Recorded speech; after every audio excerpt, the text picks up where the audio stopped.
here, so I'll call this meeting to order. Good evening, everybody. Welcome to this meeting of the first meeting of January of the 2022. It's already upon us.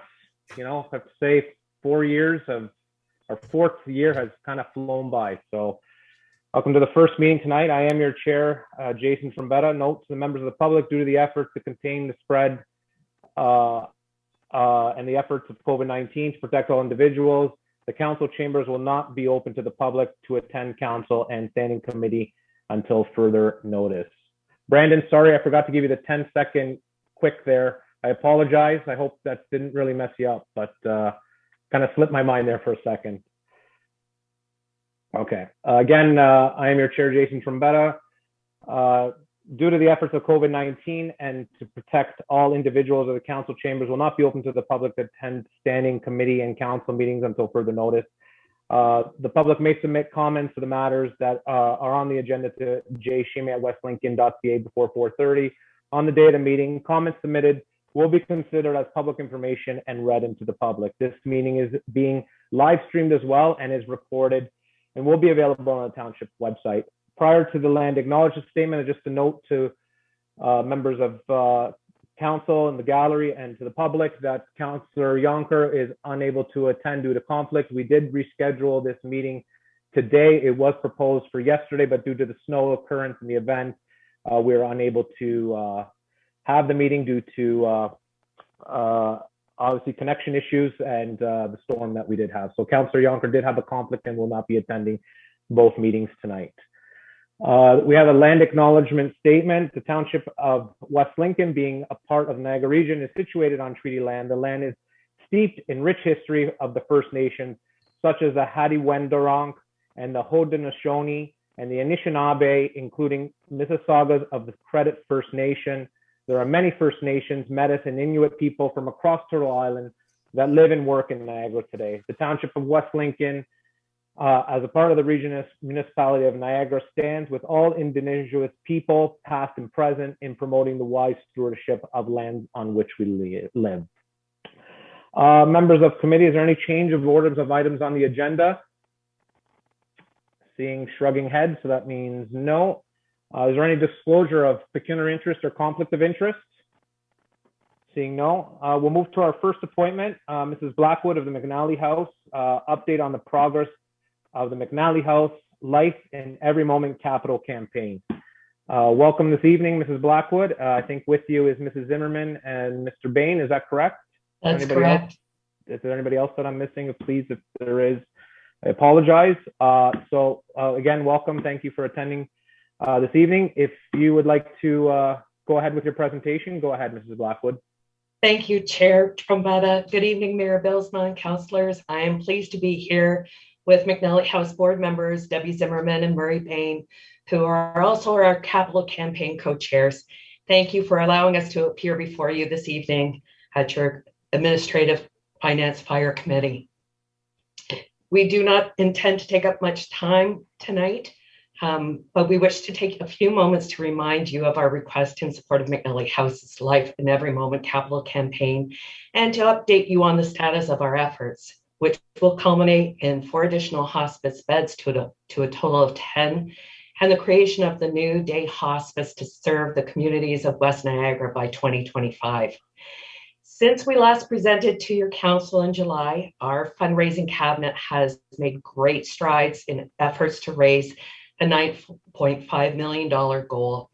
And we are pleased to announce in our efforts since last spring, we have currently raised $6.9 million, or 71% of our fundraising goal. This includes a commitment of $1.1 million over 5 years from Regional Council approved in December. To further demonstrate the support of West Lincoln for McNally House Hospice, I am pleased to share with you that 6 West Lincoln businesses have contributed more than $315,000 to this campaign. During our 2021 annual giving campaign, over 50 West Lincoln residents contributed to this campaign that ensures that we can meet our annual operating costs. McNally was appreciative of Council's decision in July to formally refer our contribution request to your 2022 budget deliberations, and to the Treasurer for noting the request in her report. In July, we heard Council's concern about the appropriateness of municipalities financially contributing to hospices. As a result, we conducted some research into similar sized municipalities and found that in the last 3 years, of the 13 hospices that have been built, 9 municipalities have been approximately the same size as our community. And of those 9 municipalities, all have contributed to the cost of the hospice, including Mariposa House Hospice in Severn Township of $200,000 from the County of Simcoe, Stratford, $1.5 million from the town of Stratford, Port Carling, $200,000 from the District of Muskoka, and I can go on, and I would be happy to provide you the list if you wish. Keep in mind, these are strictly of monetary contributions and does not include municipal government contributions of land, in-kind services, or other relief. There is a tradition of support from West Niagara municipalities to McNally House going back to our opening in 2008. In the past, our 3 West Niagara mayors, including Mayor Trombetta of West Lincoln, raised money that funded the beautiful kitchen, which is the center hub of the existing hospice. Our request is for $14,000 annually for 5 years, which is less than 1% of our $9.5 million Life in Every Moment campaign. We view this as an investment by the council into the future health care and welfare of West Niagara. We appreciate that every new expenditure is viewed as significant in the operating budget process. We would offer that the impacts of our request is very modest. An investment in the McNally House expansion is the least of the new expenditures proposed in your 2022 operating budget. It accounts for only 3% of the new expenditures and equates to less than a 1/4 percentage point increase on your budget. To reiterate, we are approaching the 3 West Niagara municipalities. Lincoln approved their contribution in 2021, and a request to Grimsby will occur after we have concluded our Planning Act applications. Although the success of the Life in Every Moment campaign to date has been beyond our expectations, it is not finished, and every contribution counts. The contributions of the region and the 3 municipalities of Lincoln, West Lincoln, and Grimsby are essential, as it will influence the funding we will be able to secure through the province. It sends a signal that the community is supportive. In addition, an investment by West Lincoln Council is a vote of confidence that proves our expansion project is worthy and bona fide and will undoubtedly encourage continued and greater private donations of West Lincoln residents. We thank you for your time this evening, and we wish you well. Great, Mrs. Blackwood. Is there anybody else from your campaign that's going to be speaking at all, Mrs. Blackwood? Any want to add anything further? No, there's nothing further to add. Thank you. Okay. I will open up to members of committee. Any comments or questions for Mrs. Blackwood? Go ahead, Mr. Mayor. I saw your hand. Yeah, just thank you for coming again. Really appreciate it, and it was exciting to be in the parking lot only about 8 weeks ago for the announcement that the province had contributed to the campaign, and it was welcome news, and so we're thankful that also came through. So we're getting funding from the different levels of government, and from the region, from the province, and hopefully this evening also from us. So thank you very much for coming to us again. Thank you. Great. Any other members of committee that wishes to speak? Councilor Rayner.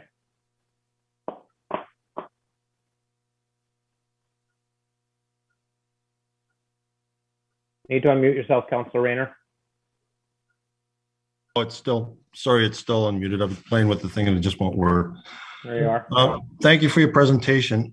In order to get more clarification from council and have it more open, or committee in this case, for discussion, I would like to put forth a motion, Mr. Chair, for our clerk to read out and see if we could get support. I would like it to read that the Township of West Lincoln support McNeely House Hospice request for financial assistance of $70,000 in order to facilitate expansion of their facility, either for the full or partial amount to be included as part of the township's 2022 budget. If the clerk could be so kind as to put that together and read it, and I can get a seconder, then we can put this on the table, and it would be an opportunity to discuss this in a lot more detail and really set the direction for this in the future. Madam Clerk, we lost the mayor here as well, I think. Okay. Yes, thank you, Chair Trombetta. Okay, I'll read the resolution that Councillor Rayner has put forward. That the Township of West Lincoln support McNally House Hospice requests for financial assistance of $70,000 in order to facilitate expansion of their facility, either for the full or partial amount to be included as part of the Township's 2022 budget. That's Please. correct. Mr. Chair, if I could have a seconder for that to bring it forward for discussion. Councillor, so I saw Councillor Rayner with the motion, seconded by Councillor Ganan. I'll move to any comments or questions from the committee. It's now open for anybody to discuss, and I'll discuss it in a minute. Does that mean you're going first, Councillor? I asked Councillor. I will go last. You will, okay. Did I see anybody? Councillor Riley, go ahead. Thank you, Mr. Chair. Can you hear me? Yep, I can hear you. Okay, just making sure. I got my new headset in today, so it's first chance getting a chance to try it out during the meeting. So, yeah, this is I think a little unorthodox. I think bringing at this part, I think my understanding was we were going to have this kind of on the table to kind of go through more fulsome, maybe during the actual budget time, but I guess maybe just trying to get clarity and maybe even while we have the members here, give them an idea where the direction's going to go so they know what they're expecting or not expecting. But I'm going to be completely honest here. I'm really struggling with this because as much as I'd like to support this, I really don't think I can. We're looking at potentially, if we base it on this budget alone, we're looking at right now approximately a 4% tax levy increase if it goes through as is. And when I kind of put that in the equation, like we're turning around and we're asking residents for 4% more, and then in the end we're going to be donating, regardless how you slice and dice it, you could put it over 100 years, we're still asking for $70,000. And so essentially we're turning around and we have the means to donate to a charitable organization that's not a township asset, nor is it even an asset located within our municipality contributing to the tax base in any capacity. But now we're going to have to go and take 4% from them to do whatever it is that we need to do. At the same time, we're going to turn around and hand $70,000 to an organization outside our municipality, and that doesn't sit easy with me, and I don't think that will sit easy with many residents. I think a lot of people, when they elect us, they are electing us to look for ways to reduce tax burden, not look for creative ways to spend tax money. And unfortunately, I just want to be clear again. I know I've said this previously, but I have no ill feelings towards McNally House or any hospice. I've been upfront. My family's used hospice services in the past, and they're very important. And I respect what they're doing in terms of asking for this request. And I understand, that they've done their job in part of going to other municipalities. And I know we heard the 9 municipalities and the 444 municipalities that are in Ontario have contributed in some shape, some form. And so that's great. And I don't know what those 9 municipalities and what their tax base or what their strategic plan had to offer, but this wasn't in our strategic plan either. And so this doesn't necessarily sit easy with me. I think when we look at like what we're going to have to deal with the next year, we don't know what to expect. And I think it's important to remind people, like, we're still in a pandemic. We still have lockdown restrictions. Like those 9 municipalities, I'm very curious, were they making that decision during the pandemic where people are not completely back to work? Some people not in work at all. Some people forced to stay home to isolate who are enduring this. And so again, like, I don't think it's really relative or comparable to compare us to the other 9 municipalities without fully understanding what their situation is. But we're not like the other 9 municipalities. We're unique. We're different. We have a community. We've just heard $315,000 have come from businesses within our community that have donated. 50 residents, 14,500 residents have contributed to their cause and their organization, which is wonderful and it's fantastic.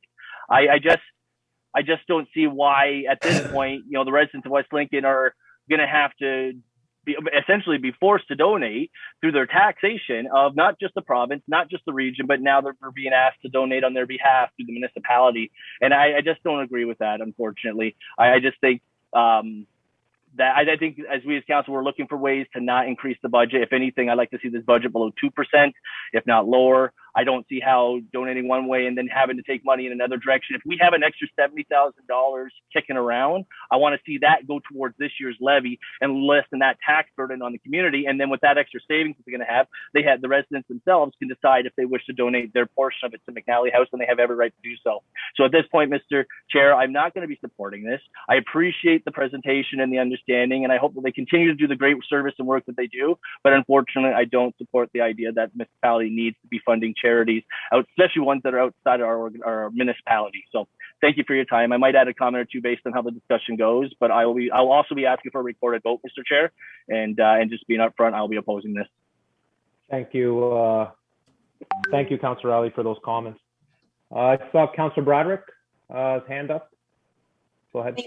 Thank you, Chair. I'm just going to echo a couple of comments from Councillor Riley. I'm a little thrown off by this resolution being put forward at this time. I was really hopeful for a more fulsome conversation about the budget in its entirety, and with hopes to send it back to staff for perhaps some considerations for future reductions. So I really think that at this time, to be able to confidently go ahead, no matter, I'm really not sure where my feelings will net out at the end of this deliberations about the budget, but I think it is too preliminary for me to support the resolution that sits on the table at this time. Thank you. Okay. Thank you, Councillor Broderick. Any other members of committee with some comments? Councillor Rayner. Thank you. Yes, I like Councillor Riley, appreciate and understand the importance of hospice, but I also understand the importance financially as it means to our township. There's a lot of people out there that are suffering, that don't have a job or have difficulty keeping their job at this point. And it's creating a lot of pressure on the community right now. And the timing of this is not good. The other thing is we're just completing now an obligation that was done in the 2006-2010 council term, whereby council at that time, and I was there, although I didn't support it, was giving the YMCA in Grimsby $52,500 for 8 years for a total of $420,000 to Grimsby. We also at this time are probably going to be committed for a levy going to the West Lincoln Memorial Hospital. Well, the West Lincoln Memorial Hospital is not in West Lincoln. It's also in Grimsby. And this is in Grimsby. We seem to be financially supporting a lot of projects that go on outside this community. And I think it's time, especially now when everybody is suffering so much. The price of food is going to go through the ceiling, apparently. The truckers are having trouble getting across the border because of new federal regs, and they're saying the price of just about every commodity that's on a truck is going to go up through the roof.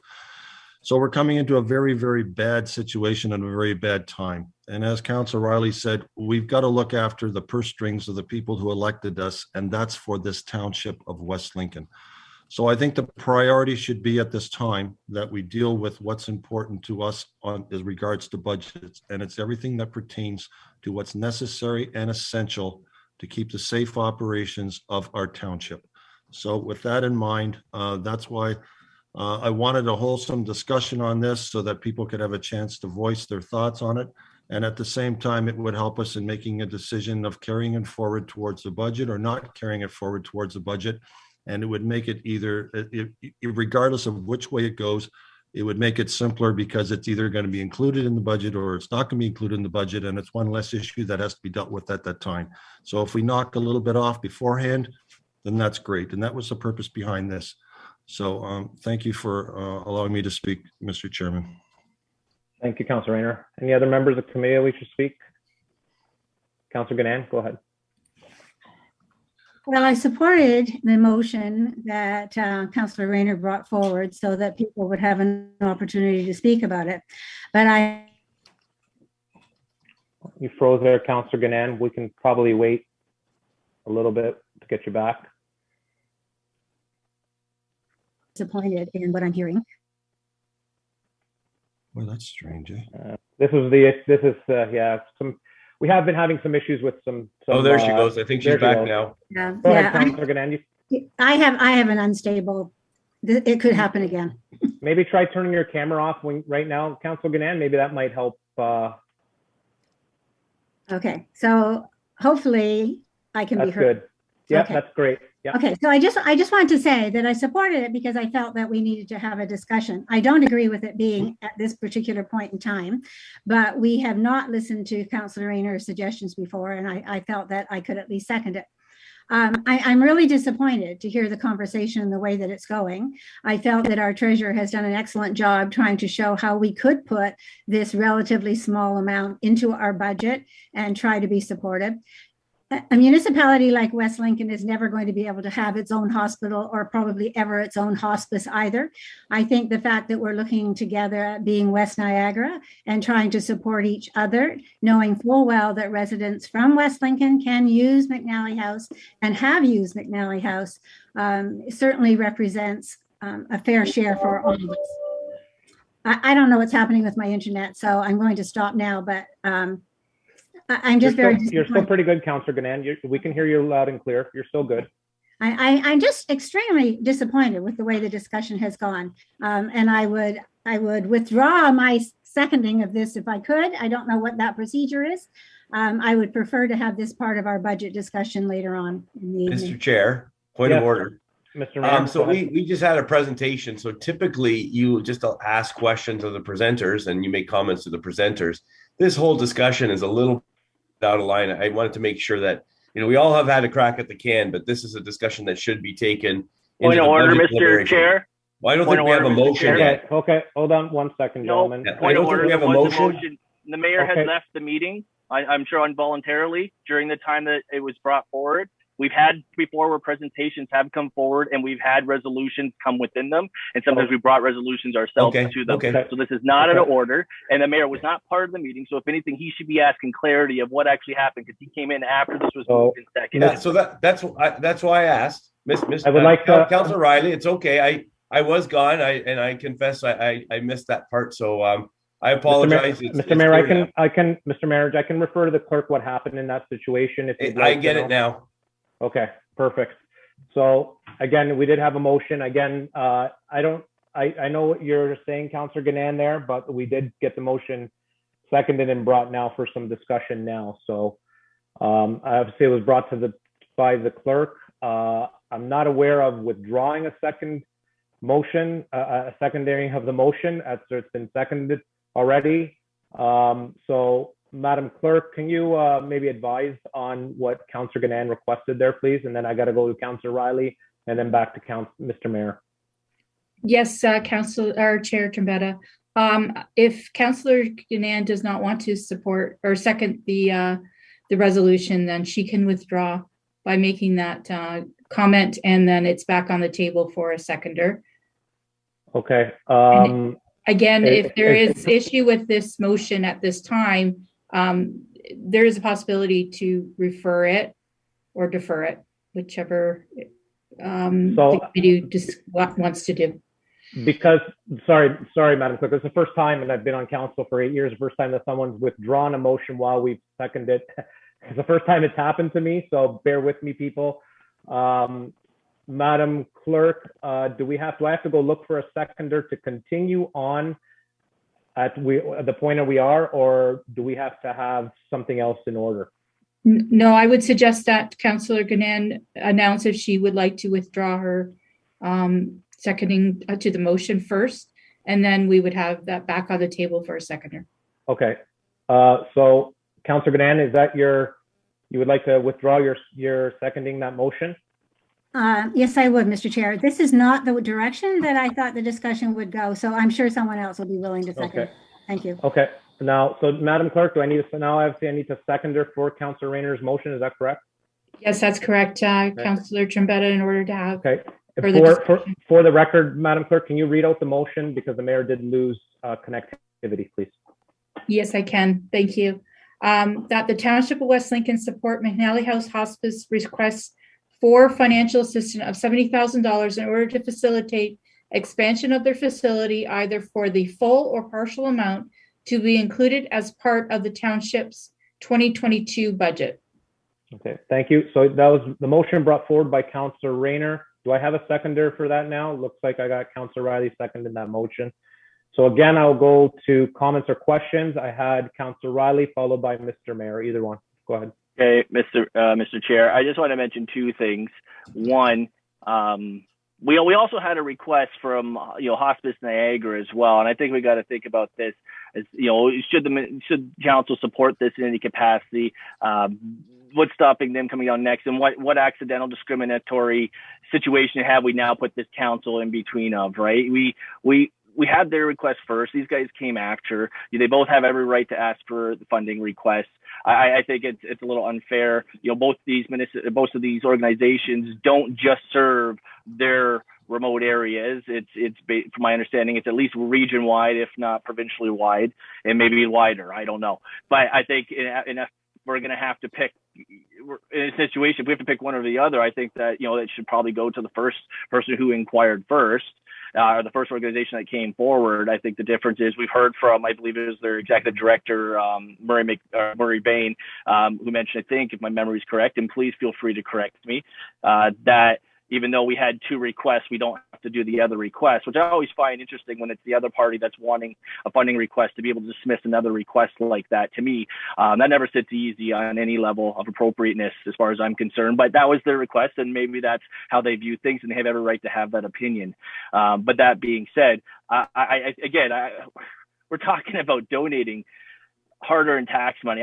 Regardless of where you pull it from reserves, it's still tax money.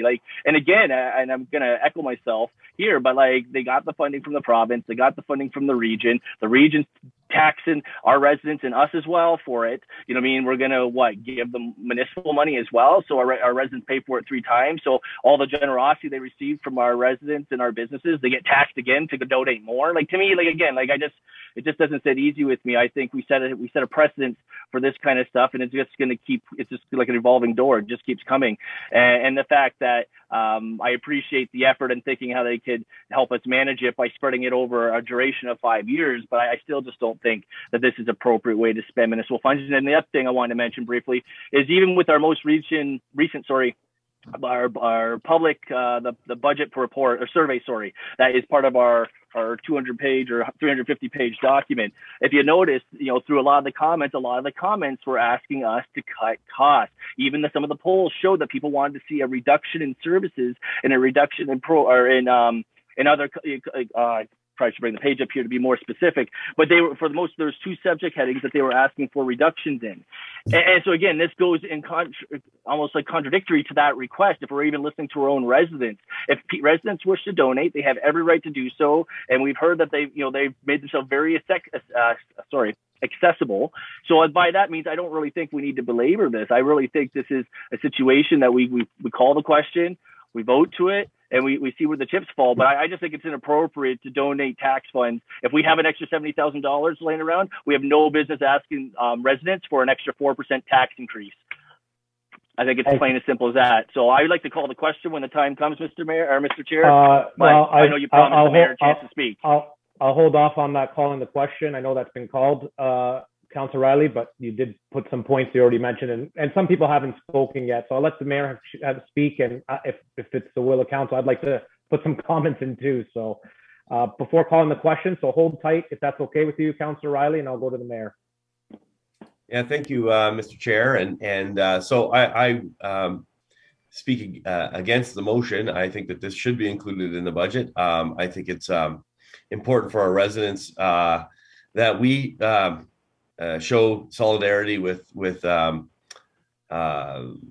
hospice, and we understand that there are how do you say the other municipalities contributed too. It was stated earlier that the hospice isn't in West Lincoln. Well, it's not in Lincoln either, but they've contributed, and so that we understand that there's a campus that's forming around the Grimsby, the new Grimsby build, and it includes Deer Park Villa, and the hospice is right at the back. So we understand that there's a bit of a hub forming, and that's very important these days in terms of the way that they're constructing healthcare. it's wholesome or fulsome, and it's comprehensive, and it allows for positive health outcomes. Probably the challenge, and this has come up. I think this is now the third time, so I appreciate the passion that Councillor Riley is putting forward, and his points are not unimportant or like out there. He's absolutely right. But it has been close every time, and unfortunately, last night we would have the snowstorm. Everybody would have been here, and I know that Councillor Junker has strong feelings in favor, and it's unfortunate that he couldn't be here tonight, because I think that's important that he has his opportunity. So I have no problem voting on it tonight. That's just the way the cookie crumbles in terms of timing and such. And the next meeting, it could be someone else. But I will be voting against this motion to remove it. And just to confirm, Mr. Chair, voting down this would mean that it would stay in the budget as part of our deliberations. Is that correct? Mr. Mayor, it's worded negatively. I'll refer to the clerk on that, Madam Clerk. Okay. The resolution is to support McNally House request for financial assistance, either in full or partial amount. Okay. So I'll be in the budget. Sorry. All right. I'm glad I got that clarification, Mr. Chair. So I will be in favor of this motion. Thank you very much. All right. Thank you, Mr. Chair. That's none further.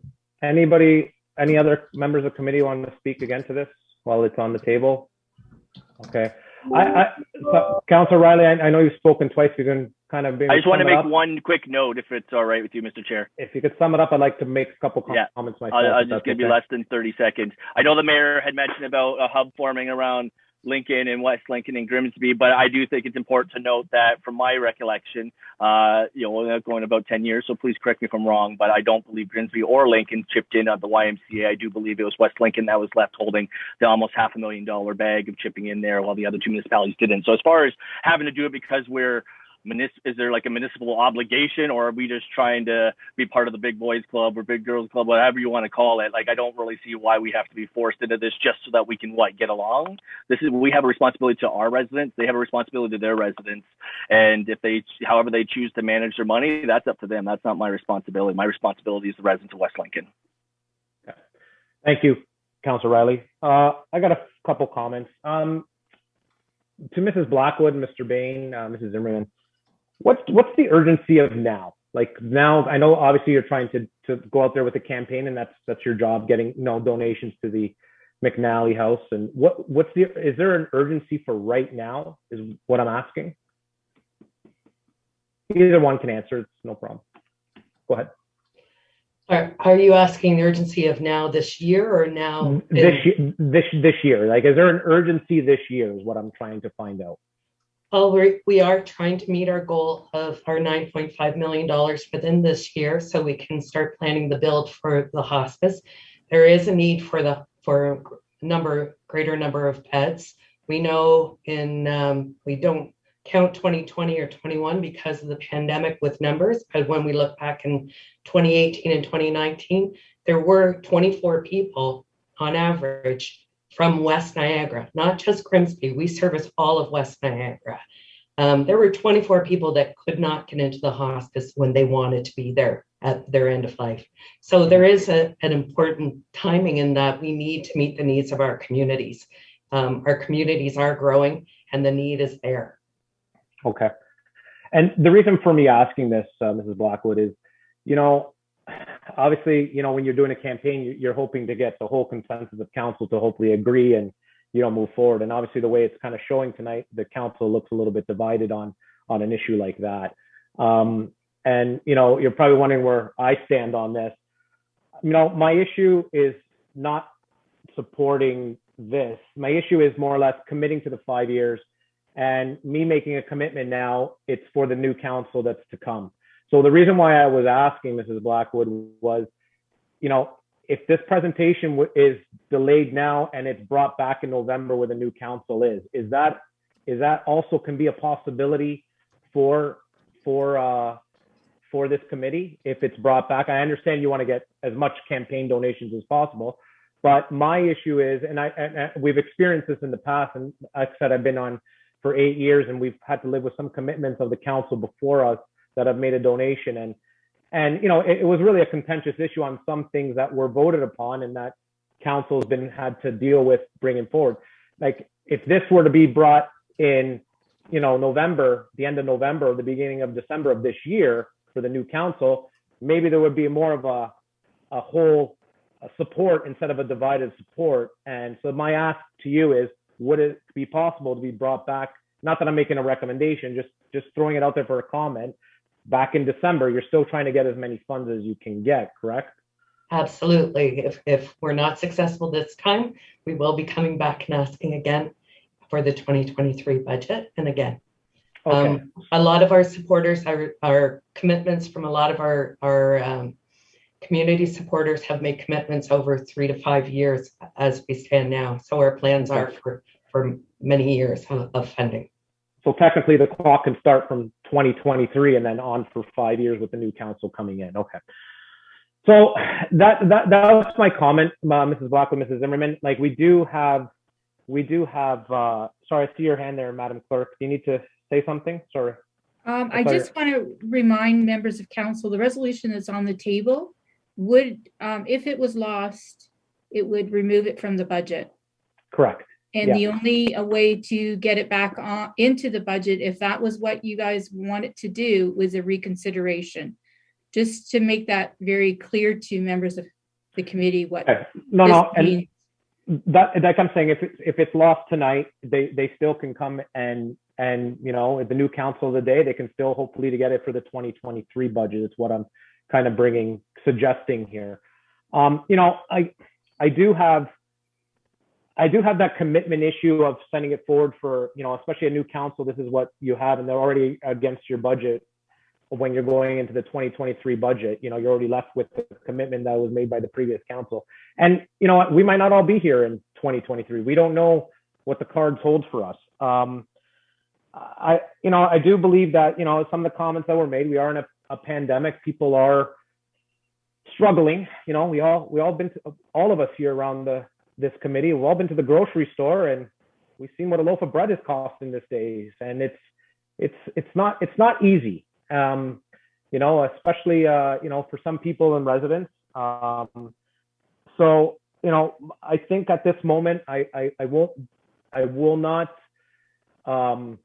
be supporting it brought in. I would like to hopefully see you guys back. And if I'm, you know, with it, maybe myself, but I don't know how I'm voting, how the vote's going to go tonight, but, you know, I'd say to keep, you know, maybe we can come back at November or December with a new council and get a five-year commitment from the council. But I just didn't like the way it's seeing to see a divided council when a campaign comes. They'd like to see a whole committee together to give support, and it kind of throws things off. So those are just my comments.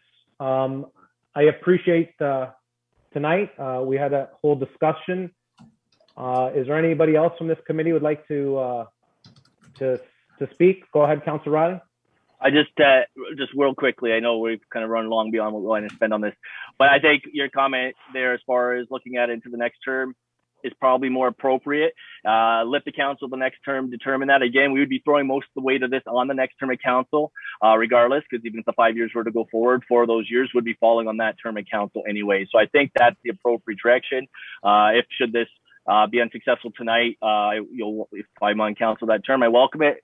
At that term, just because we'll have a better idea of what the future looks like for the residents of West Lincoln. But I really think it's unfortunate timing given the current circumstances that we're going through. So that being said, Mr. Chair, I'd like to call the question, and I called for a recorded vote. I see you there. Just going to go refer to Mrs. Zimmerman. She's got her hand raised. If that's okay, Councilor Riley. Thank you very much, Mr. Chair. I just had a quick question on your suggestion. And rather, I understand and appreciate what you're up against.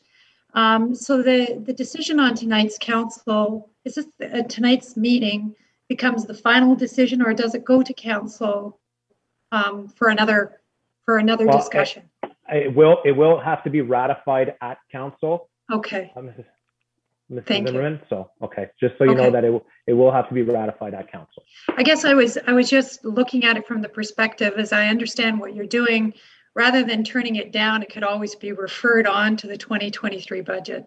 That way it's not been given, as you say, the appearance that you're not in favor. It's just the circumstances within your council tonight. Okay. Yeah. Thank you. Thank you. So you heard, sorry, I'm just updating my laptop there, just kind of logged off. For the third time, Mr. Chair, I'd like to call the question. Thank you, Councillor Riley. Madam Clerk, can you read out the motion once again for members of committee? Yes, I can. That the Township of West Lincoln support McNally House Hospice request for financial assistance of $70,000 in order to facilitate expansion of their facility, either for the full or partial amount to be included as part of the Township's 2022 budget. It was moved by Councillor Rayner and seconded by Councillor Riley. Okay. And do you want to call out the recorded vote, Madam Clerk? Yes, I can. Thank you. Okay. Councillor Rayner? You're muted, Councillor Rayner. Sorry, do not support. Councillor Broderick? I do not support. Councillor Ganaan? Support. Councillor Riley? Oppose. Mayor Balsma? Support. Thank you. And Councillor Trombetta? Not in favor. Okay, so it is 2-4 lost. Okay, members of hospice, I appreciate you coming this evening. You're able to stay or continue on our meeting, but we're going to head on to our other presentation. Thank you very much for your consideration. Thank you. Okay, moving on to item A0222. Jim Bruzzese, BMA Management Consultant, Inc., Township of West Lincoln Comprehensive User Fee Review, PowerPoint presentation. Welcome, Mr. Bruzzese. Thank you, Mr. Chairman. I'm pronouncing that correctly. I hope so. Yes, you have. Okay. Thank you, Mr. Chairman, Your Worship, members of council. This evening, we've been engaged to undertake a comprehensive review of user fees. And this evening, in terms of my presentation, what I'd like to cover off is a definition of user fees, talk about some of the benefits of charging user fees, the process we undertook to calculate the user fees on behalf of the township, and then finally, our findings and recommendations. So if we can kind of slip over slide 3.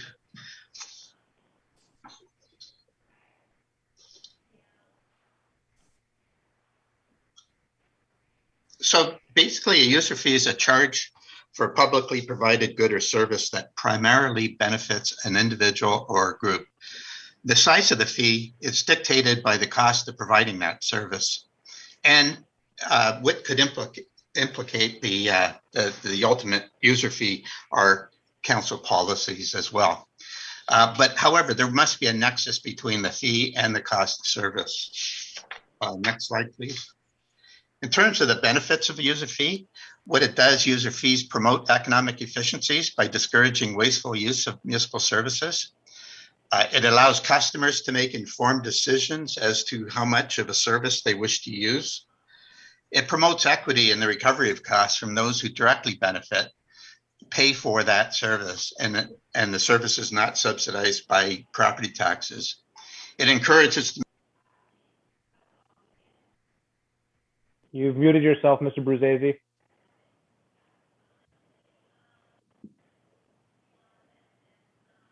You still there, Mr. Am I Bruzzese? okay? Yeah. Is that okay? Yeah, you might have to go back a sentence or so because you muted yourself there. Oh, okay. Sorry about that. No problem. So basically, benefits are promote economic efficiencies. It allows customers to make informed decisions as to how much of a municipal service they wish to use. It promotes equity in the recovery of costs. The people that directly benefit from the service pay for the cost, and therefore not subsidized by property taxes. It encourages the municipality to be more responsive to the market demands. It's a way of collecting money from non-residents who benefit from the service. For example, it could be a non-resident fee for recreation or cemeteries. So there's some services which people take opportunity that are provided by the township, but they're not residents of the township. And then finally, it provides revenues to ensure that the township has the resources to continue to maintain the services at the existing service levels. Next slide, please. In terms of when to charge a user fee, first of all, we have to define the beneficiary. And the beneficiary could be either the community at large. It could be primarily the community with less individual benefit. It could be primarily the individual, and it could be completely the individual benefit. So if you talk about the community, that's things like library, roads, parks. Those types of services would be 100% tax-based because it benefits the community at large. Primarily the community with less individual benefits. In that case, you would primarily get taxes to pay for the service, and there could be some user fees. Things like parks or fire, for example. There are certain services like burning permits that fire could charge for. But most of it is recovered. Fire services are recovered from taxes. Primarily, the individual with less community benefit. That's things like sports fields and recreation. In that case, you would primarily charge a user fee and some taxes. And then finally, there's certain services that the municipality provides that have an individual benefit. Things like building permits, planning permits, water and wastewater, and those services that would benefit an individual, they would be 100% user fee. In terms of the policies, best practices, the Government Finance Association, they recommend that you define the factors to be taken into account when pricing the good or service, identify the extent to which the fee recovers the service, therefore it's transparent. The public would understand the service cost, and they also would understand if there's any tax implications as a result of that. And then finally, to explain under what circumstances the municipality might set a charge or fee at less than full cost. For example, there could be fees that you wouldn't charge at full cost, subsidies for seniors in recreation programs use. And then we talked about earlier, there could be a residential and non-residential fee. So again, leading practice is the municipalities should provide guiding principles in terms of setting user fees. And these are some of the common guiding principles that we've seen in other municipalities. First of all, guiding principle number one, the calculation of the fee should be based on the efficient cost level of carrying out the service. Guiding principle number two, fairness and equity. The township will charge a fee to applicants who receive direct benefit. The township will develop a rational basis for setting fees. The township will not set a fee beyond 100% of full cost of service. It's not an opportunity to earn a profit. And the full cost of service will include direct costs and indirect costs. And I'll talk a little bit more about that later on in the presentation. And the township will ensure compliance with legislation. And then guiding principle number three, transparency. The cost of providing services, the allocation methodology of the cost, and the pricing structure should be transparent to the public. And there should be an opportunity for the public to present feedback in terms of the proposed user fees. And then the last thing is there should be a comprehensive set of user fees for all the services that the township provides user fees for, and that should be shown on your internet. Next. So this is the process that we undertook in coming up with the fees. First of all, we identified the goals and objectives of each of the services. Then we looked at the legislation and what's allowable under the legislation. And then the next thing is we conducted department staff interviews, and that provided to us the opportunity to better understand the services and the delivery of service. Staff provided process mapping for each of the services, and that process map involves listing each of the activity to carry out the service and an amount of time for each of those activities. And then from that, we were able to do an activity-based costing exercise. We looked at all of the direct costs, indirect costs to calculate the fees. And then finally, after the fees were calculated, we did some benchmarking. We benchmarked all of the fees against all of the rest of the Niagara municipalities. And then we provided that to staff for further review. And ultimately, based on the recommendations, there would be a council decision. So the user fee study, it provides a cost-effective way to understand the cost of service, and it also serves as a basis for making informed decisions. Next slide, please. So we talked about full cost identification and to support transparency and effective decision-making. What should happen is all of the costs should be accounted for when developing a user fee model, regardless of whether council ultimately decides on passing out the full cost to the consumer or not. That way it's a transparent process. And again, if there's any degree of subsidization, it would be transparent to the ratepayers. I talked a little bit about process map, just to describe it a little bit further. What it does, it identifies all of the steps in the process and who's involved. It identifies how much time on average each step takes for each of the staff members involved in providing the service. And it stands up to scrutiny because they are prepared by a team with direct experience in all aspects of the review process. Next slide. I talked about activity-based costing. And what that involves is the identification, which we talked about, of the full cost of programs and services. And then from that, the cost inputs would be the direct departmental costs. So that would be the salaries and wages on staff that are directly involved in providing the service. There's also some indirect departmental costs. It could be the management team or supervisory levels that within the department that assist in providing the services. And then finally, there's corporate cost allocations, indirect costs. And that's things like insurance, accommodation expenses, and financial services, IT support, those type of things that go into providing the services that are in the corporate cost structure. They would be allocated to the user fee to ultimately calculate the fees. So these are the services that we reviewed. And the results of the user fee are in the comprehensive report that we prepared. So essentially, we looked at building fees, planning fees, finance, clerks, fire, recreation, cemeteries, and public works. So in terms of after we completed the study, these are some of our findings, observations, and recommendations. First of all, there should be a tool to calculate and update costs. We have prepared a financial model, which would be turned over to the township. And this would enable the township to calculate the fees on an ongoing basis, provide annual updates. And it does employ the activity-based costing exercise that we talked about. So we recommend that the user fee model that we will be providing to the town be maintained. Annual inflationary increases, what we found is that there's some user fees that didn't have annual inflationary increases, even though there was increased staff salaries and other things that related to the cost of the service.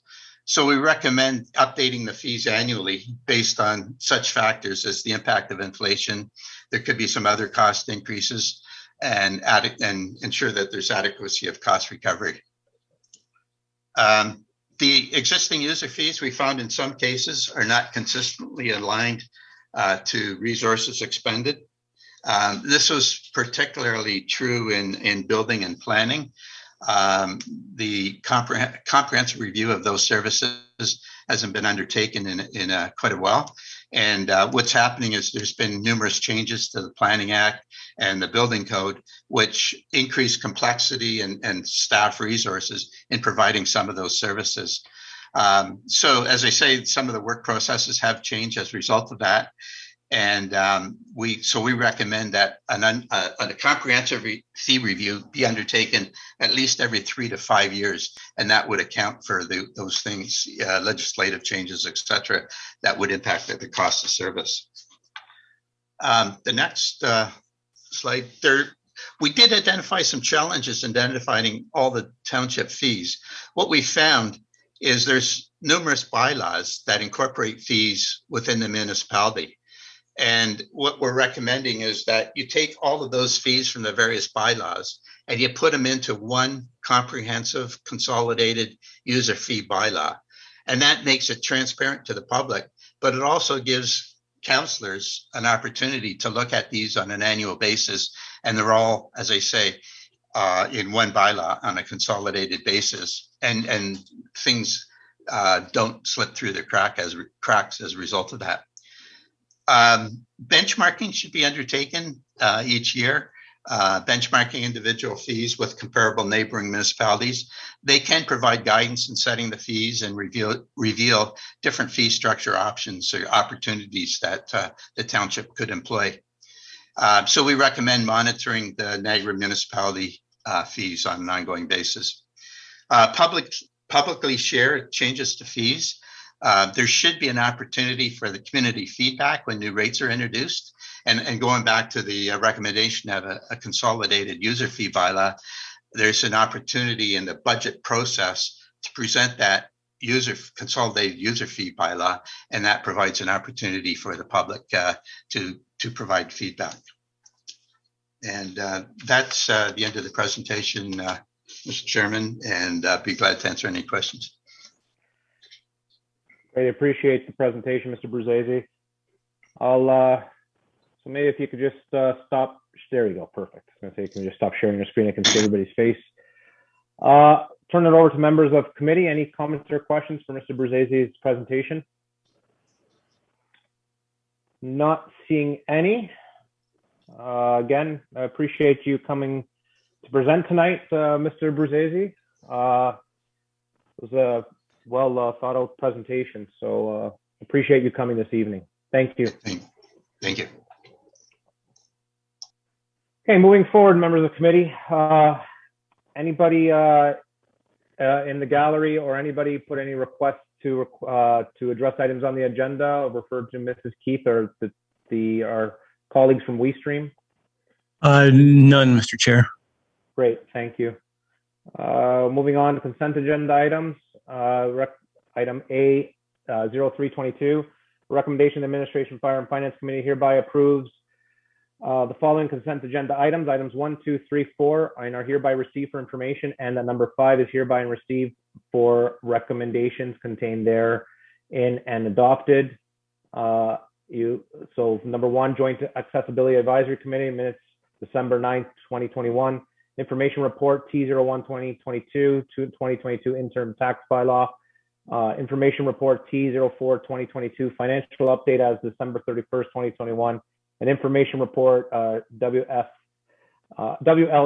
02-2022 monthly update December 2022.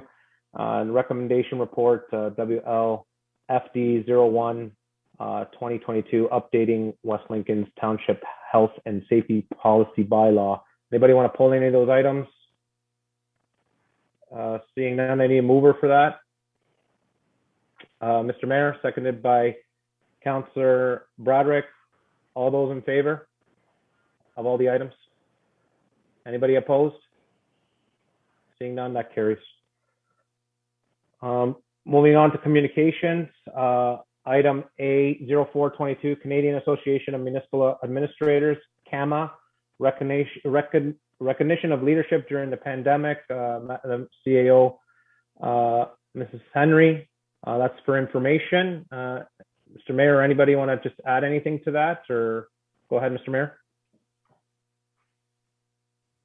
Yeah, I just wanted to toot our CAO's horn for her. She's much too humble to do it herself, but it's quite an accomplishment and the recognition. This is a national organization, and so our CAO is recognized across country. So we're very proud of her and her work, and we know that it's not even our municipality doesn't make it easy on her. But we get 18 inches of snow dumped on top of all the other challenges, and so it's difficult at times, but she prizes herself well, and we're very pleased to have her skill set and experience at work for our residents here in West Lincoln. So kudos and thank you for your diligence, and we're glad that you were recognized, because we certainly do.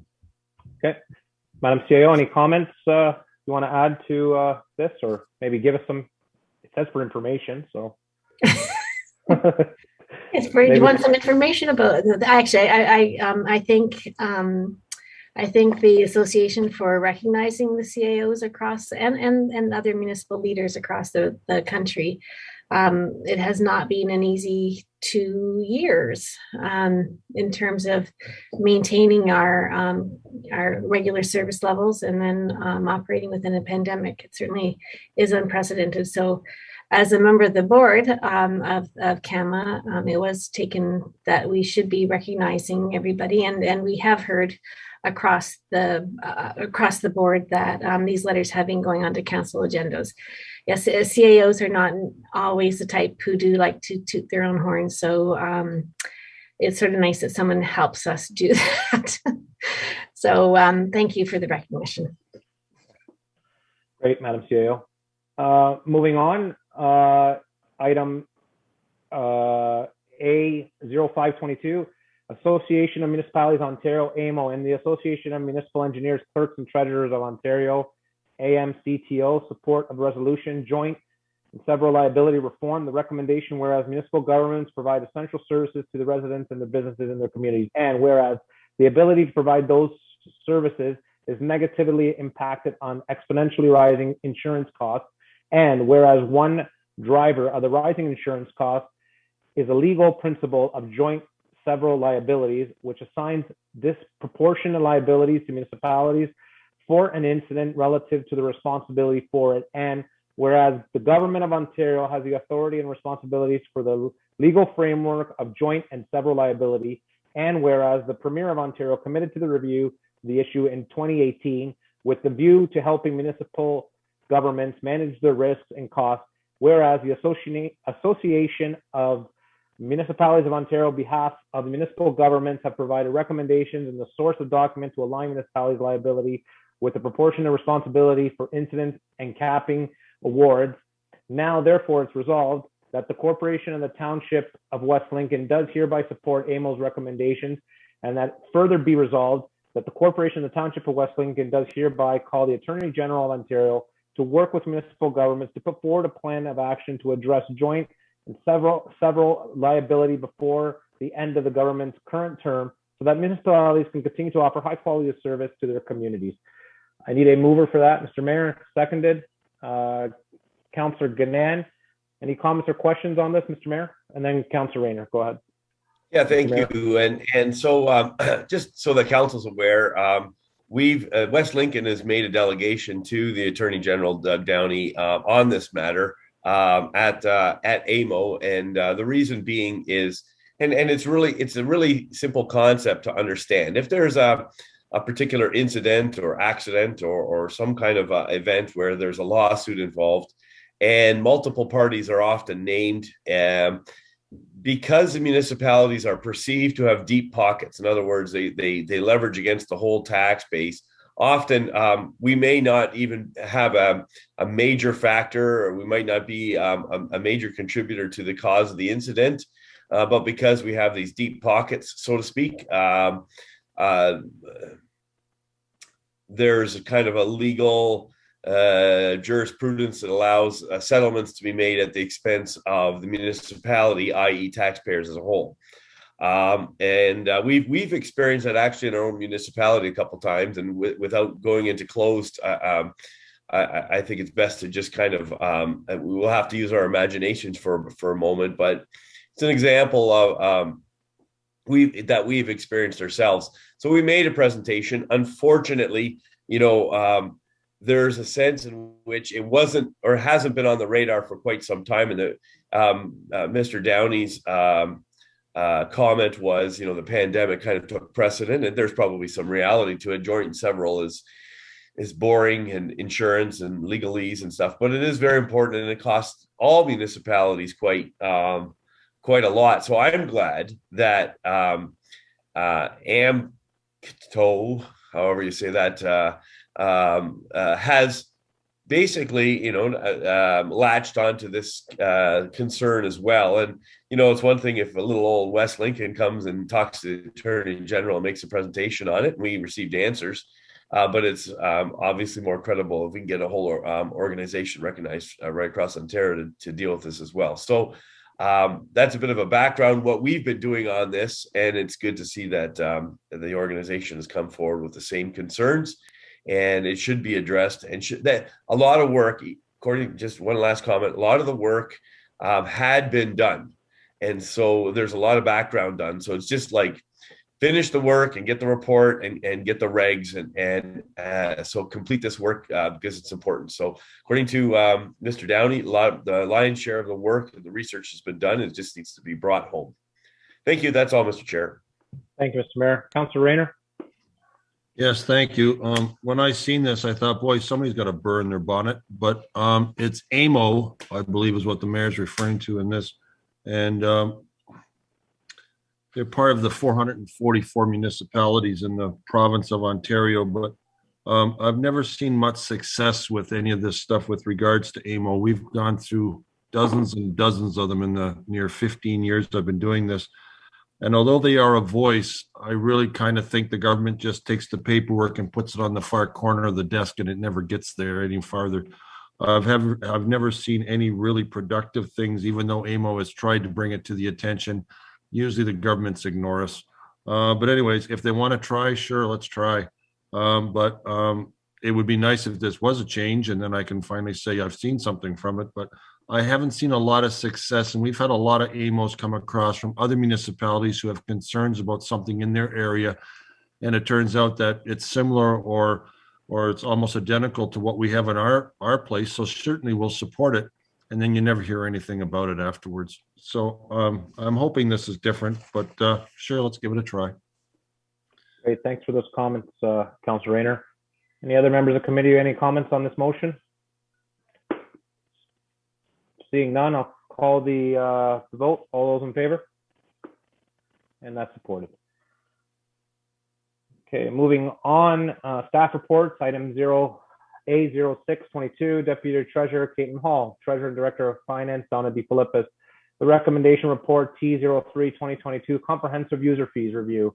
The recommendation that report T03-2022 dated January 17, 2022, regarding the Comprehensive User Fee Review be received, and that the comprehensive study of fees and charges as attached to this report prepared by BMA Management Consulting be accepted, and that council directs staff to implement all the recommendations outlined in the attached comprehensive study of fees and charges as prepared by BMA Management Consulting in a timely and efficient manner.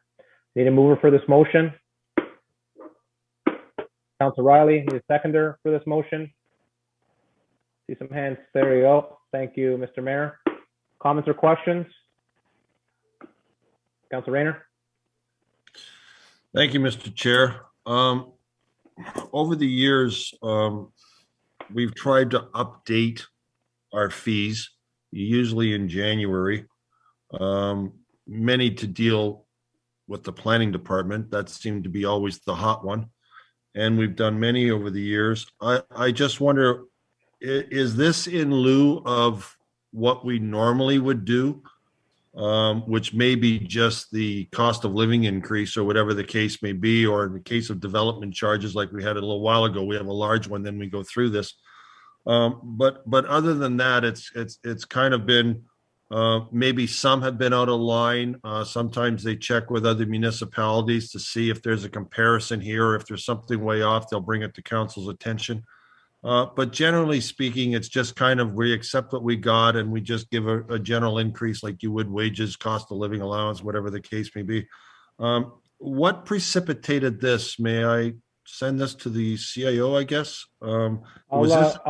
I'll refer. I don't know if to the CAO or Donna Turner Screen to the Director of Finance will see the Sure, the whichever CAO. one. I'll send this to the Director of Finance. She was turned on her screen there for us. Go ahead, Director of Finance, Donna. Thank you, Chairman Trombetta, and through you, Chairman, to Councillor Rayner. A lot of good questions. Thank you. So this project was possible through a grant from the province. We applied for a modernization grant. We realized that our user fees needed some work.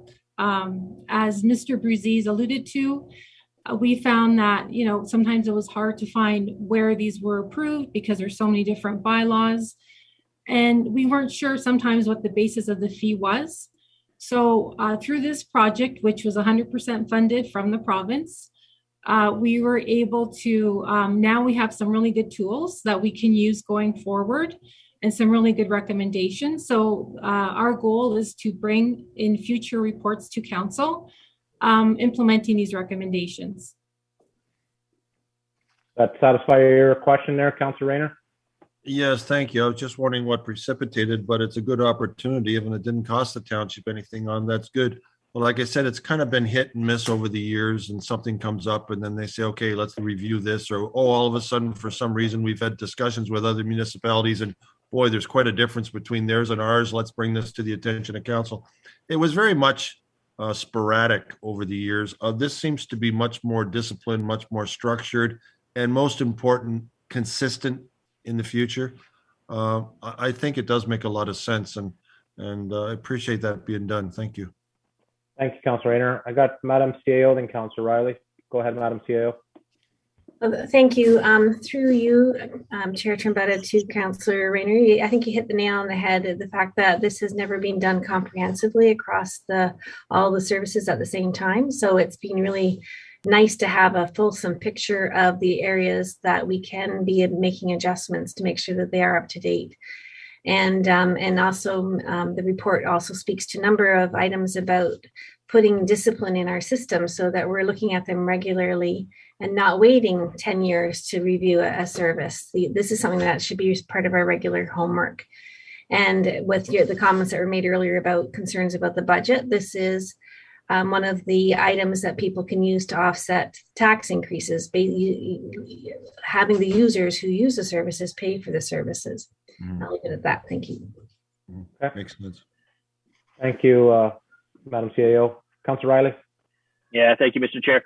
I was just going to actually mention just what the CAO finished with there, which is this is the the whole idea. If you remember early in the term, I had asked for an advisory committee over, for example, the recreational center there, and so the idea was to help generate more revenue to offset things that would help lessen that tax burden. And I think this complements that very well in a different direction. I also want to mention that even in our most recent survey there with the public, it was the number one at 41.23% there. I think it got the highest score of 3.82, whatever that means to people. They don't have to have the sheet in front of them, I guess, to understand, but there was expressed interest among the community to increase those similar fees there and allow people to pay their fair share and to take that burden off the tax base where they can. So I think it's great timing for this review, and I think it's an excellent opportunity to be able to leverage that grant for this, and it gives us a clear picture of what we can do in the future and how we're going to manage that. So anyways, that's all I want to mention. Great, thank you, Councillor Riley. Councillor Ganan.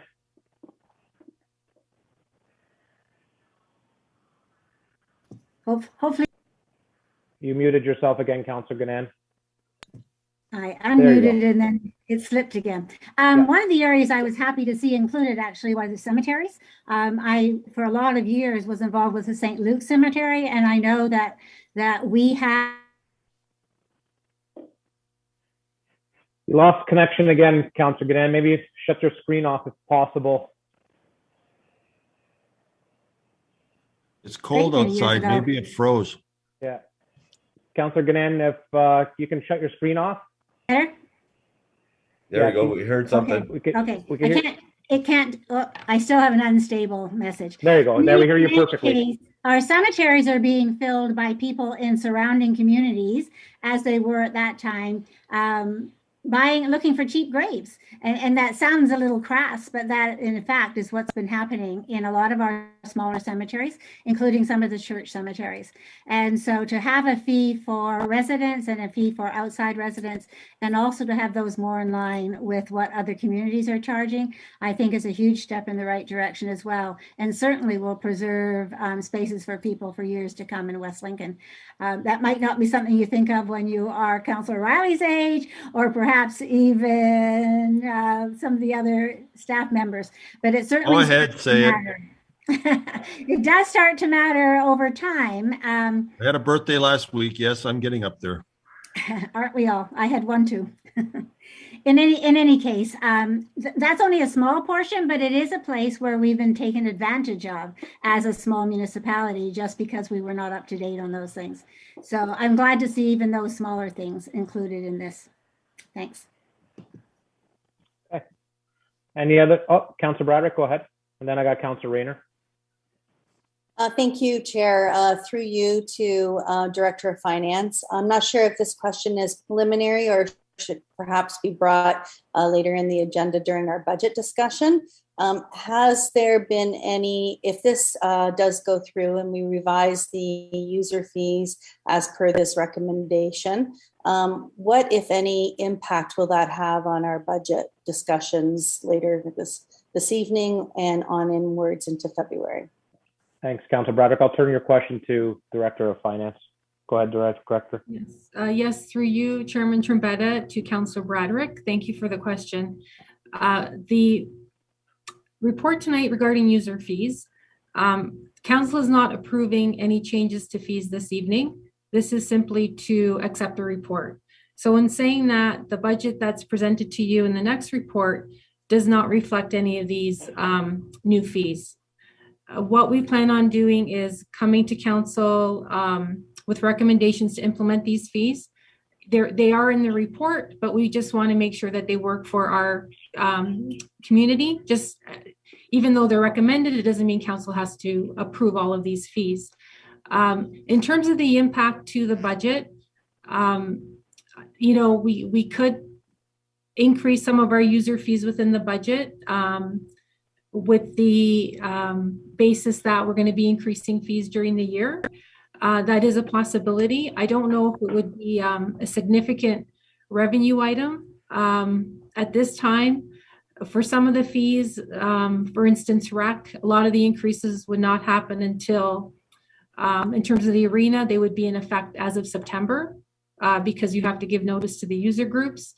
Some of the fees for cemetery, for instance, there are, you know, quite high increases recommended.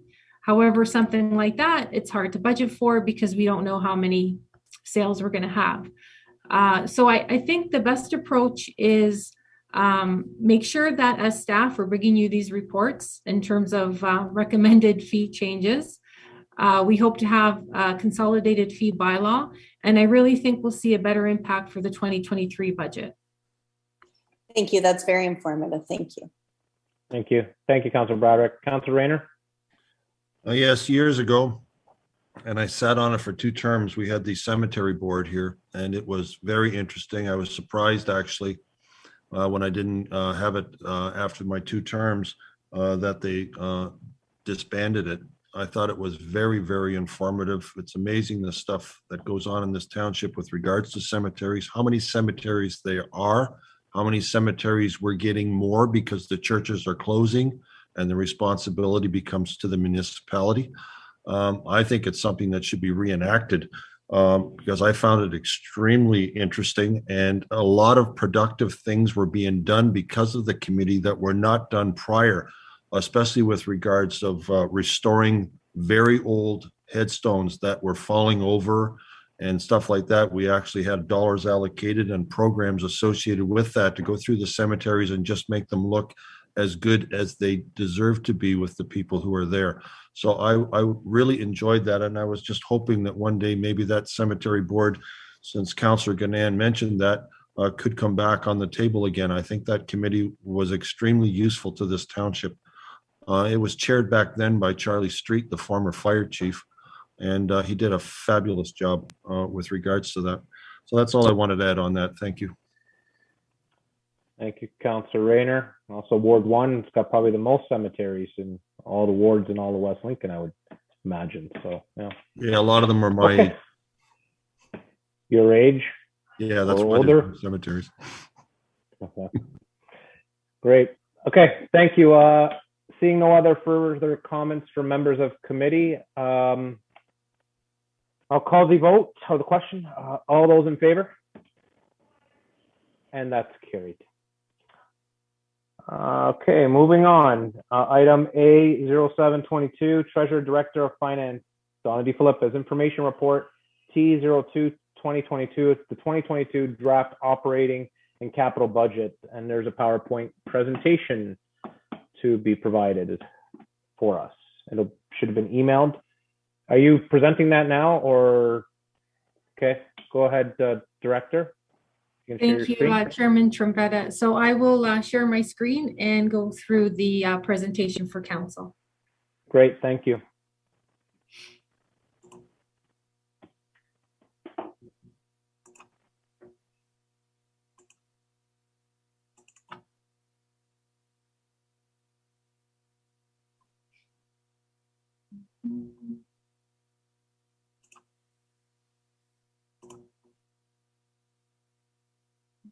So can everyone see the presentation? Yep, I can on my end. Yep, I see everybody nodding. Go ahead, Donna. Very good. Okay, thank you. So this presentation this evening, it's a high-level summary of the budget report that council does have in front of them. Tonight, it's the first look at the 2022 operating capital budget. Council will not be actually, approving the budget this evening. It's just the first look. We're going to cover a few items tonight, some introductions and metrics. We're going to discuss the operating budget, then capital and special projects, and then the 10-year capital plans, and then it'll be open for questions or comments. So, when we begin the budget process, we first want to look to see what the municipal act says about budgets. All municipalities have the same year end. It's also very important to remember that for municipalities, budgets have to be balanced. We, are not permitted to run a deficit. I think sometimes people may get confused the difference between debt and a deficit. They are different. You can have debt, but it doesn't mean that you're in a deficit. In terms of public notice was via print and social media.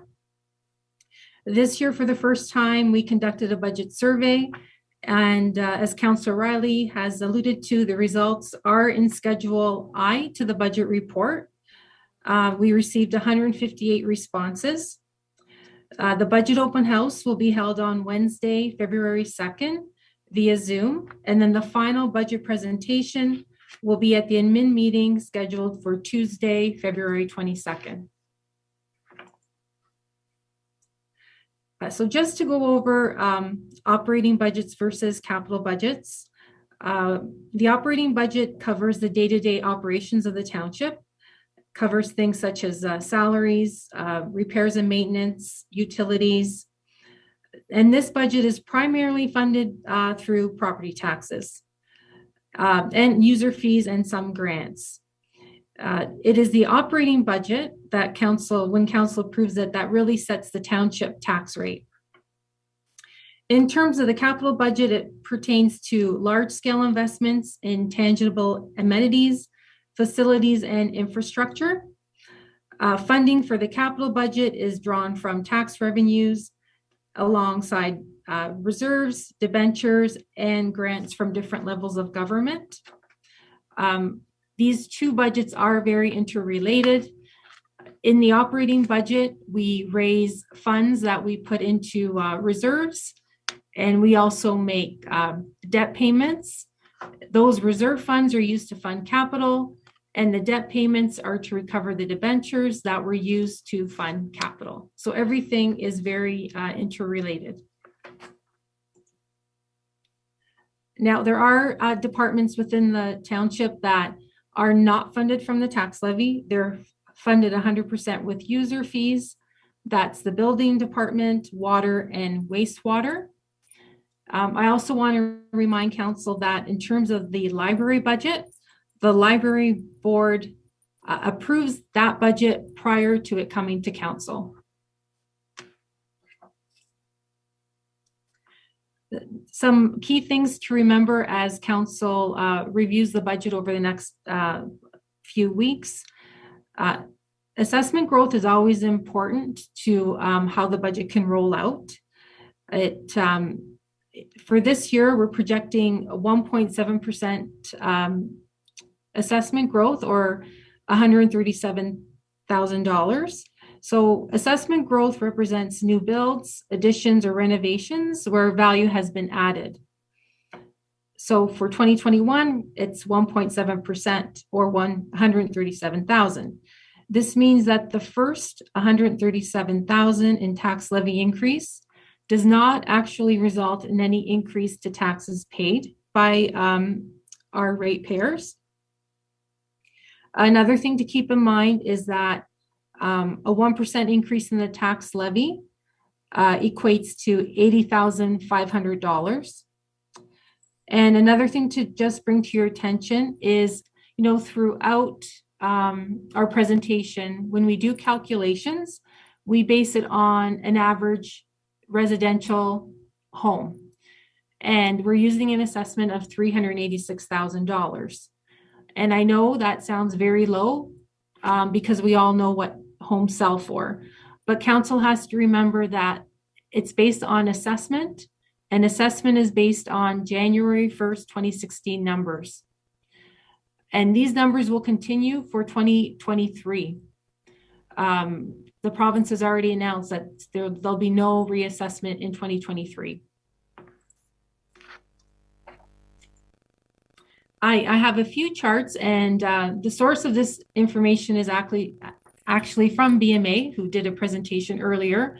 BMA does a big study of, I think, almost all the municipalities in Ontario, and they gather different statistics. So this one compares the levy. So the levy, again, is the amount of money we raise from taxes. So this year it's about 8.5 million. And they compare it to per capita, which is the population. And they also compare it to $100,000 of current value assessment. And for based on that metric, at this point in 2021, the West Lincoln was the lowest.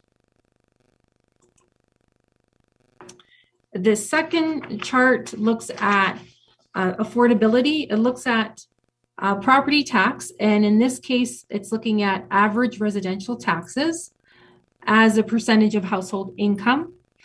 If you look just at taxes, West Lincoln is the lowest. Once you factor in water costs, we are fifth, but still below the Niagara average.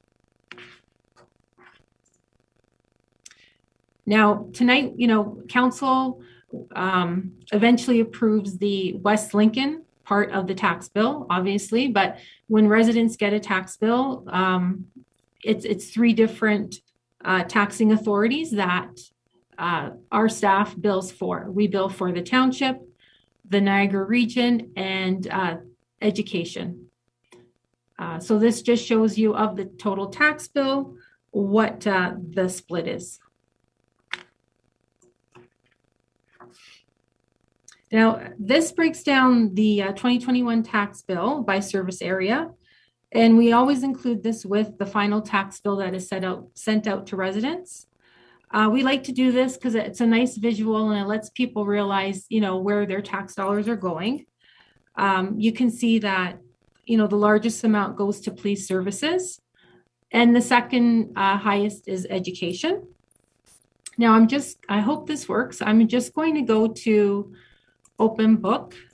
Council will remember that last year we implemented new budget software, and we have some, I think, cool features there. So residents can come to this page from our website, And we have this little metric here, how are my 2021 tax dollars spent? And we base it on $100,000 of assessment. This is only West Lincoln taxes, not region or education. And it's just a different way of looking at things. You know, for an average home in 2021, $100,000 of assessment would have paid $392. And they can see, okay, this much went to transportation services, and then transportation services is further broken down. So throughout the presentation, I'm just going to be coming back to Open Book, just as a reminder that that tool's there for the public to use. Okay.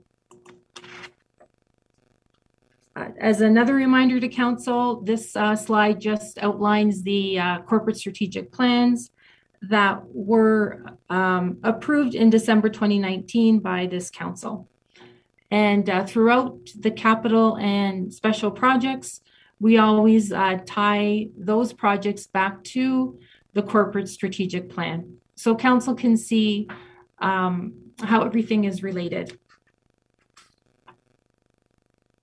So now I'm going to give an overview of some of the factors that are impacting the 2022 operating budget. Again, everything I'm saying is in the staff report as well. So the first item is $80,000. And there's a project in the capital budget. It's to Hardtop Vaughan Road from Caister Gainsborough Town Line Road to Wellandport Road. And that's a $1.3 million project. And in order to complete that project, we need to issue a debenture of $958,500. The balance of the funding for that project is coming from the road settlement agreement.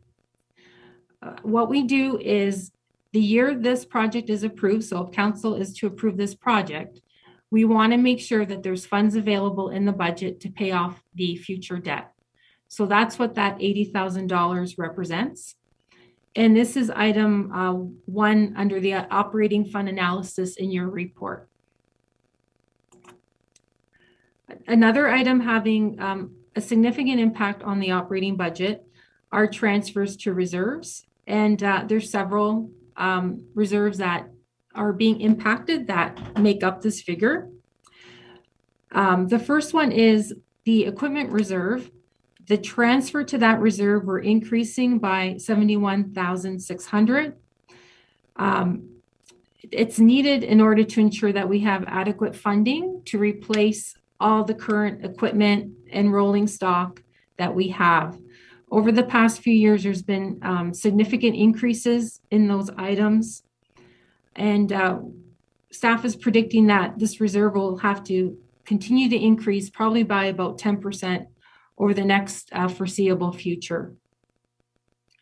The planning reserve, the transfer to the planning reserve is increasing by $30,000, and the transfer to the cemetery reserve is increasing by $10,000. And those are both a result of the projects that are in the 10-year capital plans. Again, we have to make sure we have significant funds to cover those. In order to meet the requirements of our reserve policy, capital reserve, facilities reserve, and technology reserves, they're increasing by a total of $34,000. And that's to make sure we're making the minimum requirement to those reserves. The fire reserve is increasing by $19,000 to ensure adequate funding is available to repay the debenture that is required for Station 2. Rebuild. You may recall that last year we increased the budget, I believe, for this about, I think it was $30,000, and we had split it between 2 years. Now I'm splitting it again over 3 years. So this year it'll be a $19,000 increase, and in 2023 a $20,000 increase. It was just a method of helping to mitigate the tax increase. Given that this project has been delayed, we won't need to actually repay the debt until 2023. Now, I've been talking a lot about increases to reserves. But we were able to mitigate some of these increases by lowering the transfer to the winter control reserve by 42,300 because it's now at the balance that's required. So all these points about reserves can be found in point 2, 3, and 8 of your report. Now, there's several departments that have compensation adjustments that are impacting the tax levy as well. So I'm just going to go through them. Again, these are all found in the report, items 4, 5, 10, and 11, if you just want to cross-check them. So in corporate services, we're annualizing the communication position, and that has a cost of $26,700. In 2021, council approved a half-time position, but it was only budgeted for half a year last year, and this year it's being budgeted for a full year. The asset management GIS coordinator position has been partially funded through the Modernization Grant, and we're slowly bringing it onto the tax base. So for 2022, 67% of it is being funded through the tax base for an extra cost to the budget of $24,000. The Parks and Rec departments, they've been impacted by the increase to minimum wage. As of January 1st, it's increased to $15 from $14.35. In addition, the Parks Department is requesting additional part-time staffing hours to keep up with increased service demands. So they've asked for an extra 1,280 hours compared to their previous amount of 4,240. The rec department is asking for more students for summer camp. It'll be offset partially with camp revenues, so it'll be a net cost of $6,900. The budget also includes an increase of $17,950 to the volunteer firefighter complement in Station 2. The complement is being increased by 4. Currently, the complement is 16, so this would bring it to 20. And finally, the library has requested a $2 increase to their public service assistants. You may know them as pages. They're now called public service assistants, and that's at a cost of $17,350.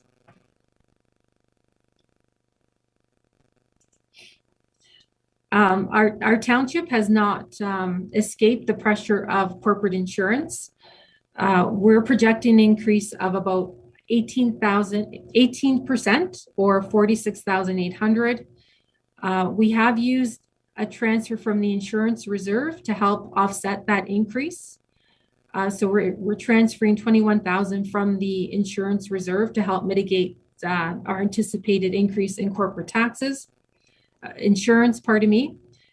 This is item 6 in your report. And I just want to emphasize that that increase is not a result of additional claims. It is completely a result of market conditions that are impacting all municipalities. There's 2 requests that further the township's asset management capacity. There's 25,000 additional funds that are going towards road repair and maintenance, and an additional $18,880 towards road condition assessments. Those are 0.7 and 9 in the report.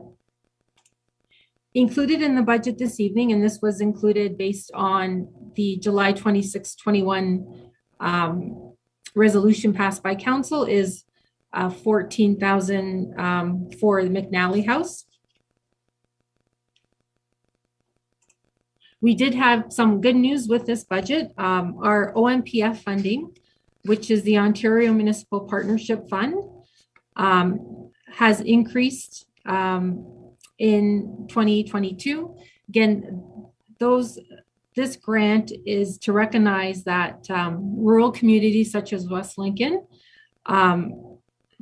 do not have a strong assessment base due to the nature of the rural properties and how they're assessed. So in 2022, our grant is now $989,000. In terms of inflation, we've really tried hard to keep costs, not to increase budgets where we didn't have to. Inflation right now is at about, 4%. We really looked at every single budget line and looked at history over the past 5 years.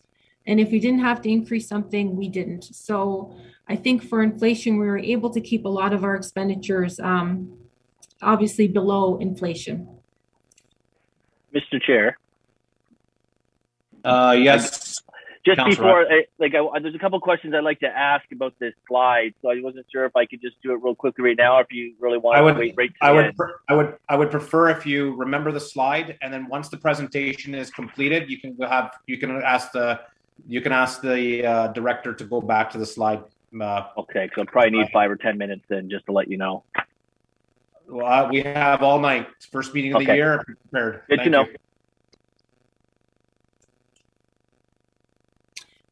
Okay, so go ahead, Donna, continue. Okay, so the result of these different factors, the township will require a tax levy requisition of $8,512,107.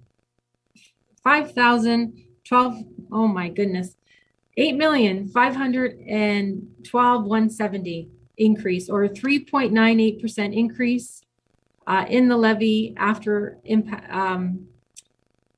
taking into account growth.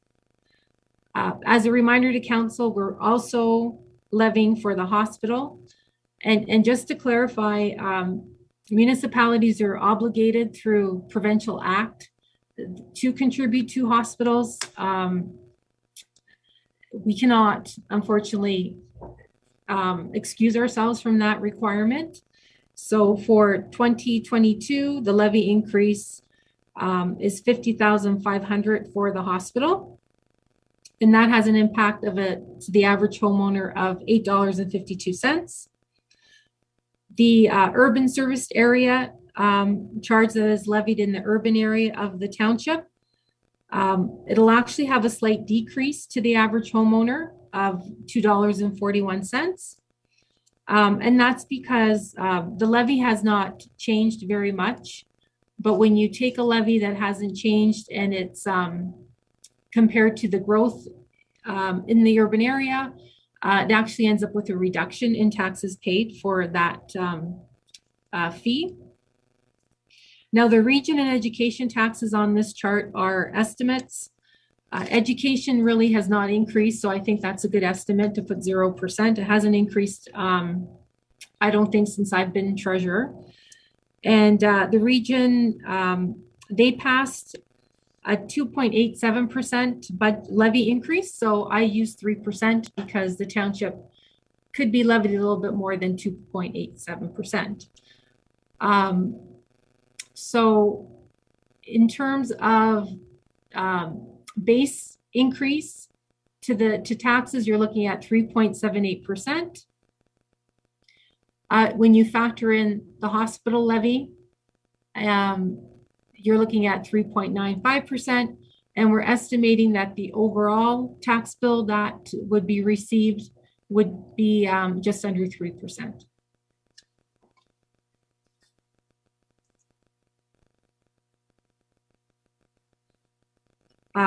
When council will be presented the budget in February, they'll also be asked to approve the new water and wastewater rates that do take into effect in July each year.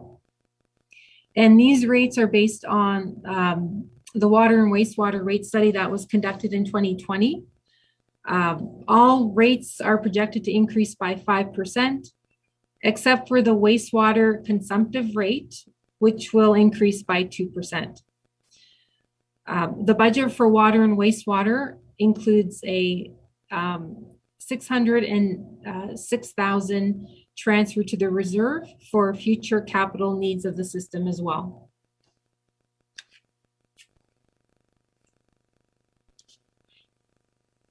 So there's reports in your package that show expenditure by department. this is just a high level chart so you can see, where the majority of the operating budget goes. Again, if you go into Open Book, we have two different visualizations for operating budget. We have one that looks at the net budget, so the cost net of revenue in each area. Then we have another visualization that looks at gross expenditure without any offsetting revenue. So you can see there's quite a difference. Gross expenditure is almost $20 million. The other thing that this chart will show you is for environmental services such as wastewater and water, because they're funded from property tax, they net to zero, but this will show you exactly how much is spent in those areas. And that's entirely covered from with user fees.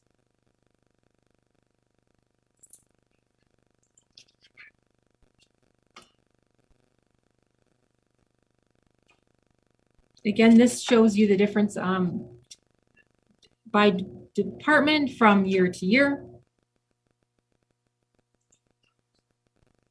Now I'm just going to talk about the capital and special projects budget. In 2022, there's $6.2 million in projects. There's 51 projects in total that this budget would be funding. And the bulk of the projects are within transportation services. Again, I'm just going to go to Open Book. We have a visualization here that is just for 2022 capital projects. It's a very nice feature because there's also maps available. A resident can come here and click on the project on the map. They'll get a nice description of the project, and they'll also see how it's funded. So it's a nice, easy way to see, okay, this road is being funded with gas tax and development charges. So if someone does not want to go through the whole report and read every single project, this is an easier way to look at the capital budget.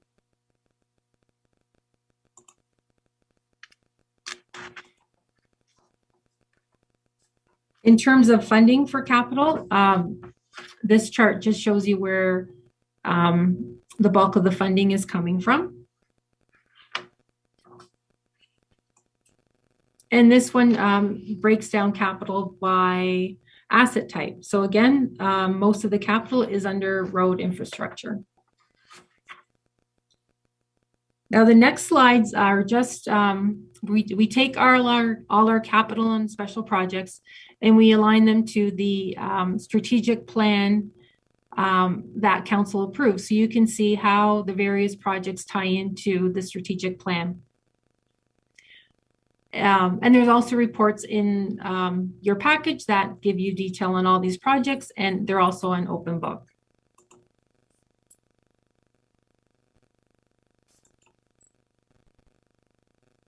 Right, I just want to highlight this one, the replacement of Fire Station 2.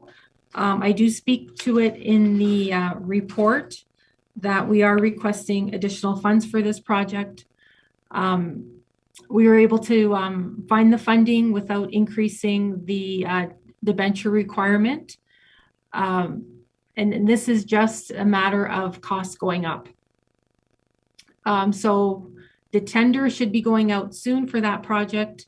We'll have a better idea of actually what the actual costs are, but we thought it would be prudent to include it in the budget as we know we will be needing additional funds.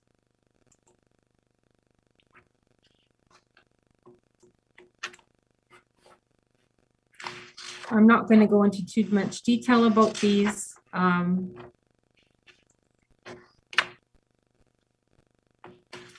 terms of the 10-year capital plan, the 10-year capital plan includes just $76 million of, just over $76 million of planned works. Again, the bulk of the projects, 62%, are under road infrastructure. The 10-year capital plan also includes $5.5 million of planned hard topping of gravel roads. This represents the planned financing of the 10-year capital expenditures. And you can see that debenture financing will be required on an annual basis in order to complete all the projects that are in the 10-year capital plan. And my last slide, I promise, is just an overview of debt. It's just forecasting in the next 5 years what the debt repayment for the township would look like. And it's compared to the annual repayment limit, which is based on it's a percentage of revenue that the township has. The province uses 25%, which is this orange line, which the township would be well beneath it. However, based on the township's capital financing and debt management policy, 10% is a more prudent guideline to use and ensures like long-term sustainability and more flexibility for the township. So you can see there's a little bit of trouble in the future. That could change depending on, assessment growth and whether or not council does approve in the future all the projects that are in the 10-year capital plan or within the next 5 years. In keeping with the township's capital financing and debt management policy, a further analysis of the impact of new debt on key financial indicators will be presented to council as part of the final 22 budget approval. So Chairman Trombetta, that's the end of the presentation. Great, thank you. Would you like me to stop sharing the screen? Yeah, please. If we have to go back to a screen, maybe I'll refer if you can go back if there's something that a member of committee would like to ask. Just before we get into me asking questions of members of committee, just be aware that this is for receive for information tonight. Nothing is to the public, nothing is set in stone in this. This is the time where we can just throw out some ideas. I guess it's called brainstorming at the beginning, but this is again to be received for information. This is very preliminary right now, and the budget has to be ratified by next month, by the end of next month. So now I'll turn it to members of committee. I see Mr. Mayor, then I see Councillor Bradrick, and then I have Councillor Riley. So I'm quite sure we're going to go around the whole table here. So I'll start with the mayor first. Go ahead, Mr. Mayor. Yeah. So and I appreciate you recognizing me. So I just want opening salvo. Appreciate the work and that staff has put together. Donna, you're getting very, very good at these presentations. I remember 7 years ago when I saw the first one, all these questions, and it's like it's quite overwhelming to take in. But after 7 years, I think I've been thoroughly educated on. So there's a lot of things that I understand and appreciate. I just wanted to highlight, in particular, that open book is very fascinating to me, and I will indeed play around with that a little bit later. But I think that's an excellent tool, and I think that's. I want to acknowledge that's what I understand to be the result of the modernization of our accounting software, and I think it's money well spent. Allows for great transparency, even though the vast majority of the taxpayers are very, very content, but there are those who are curious, and this gives them an opportunity to see where the money goes, so to speak.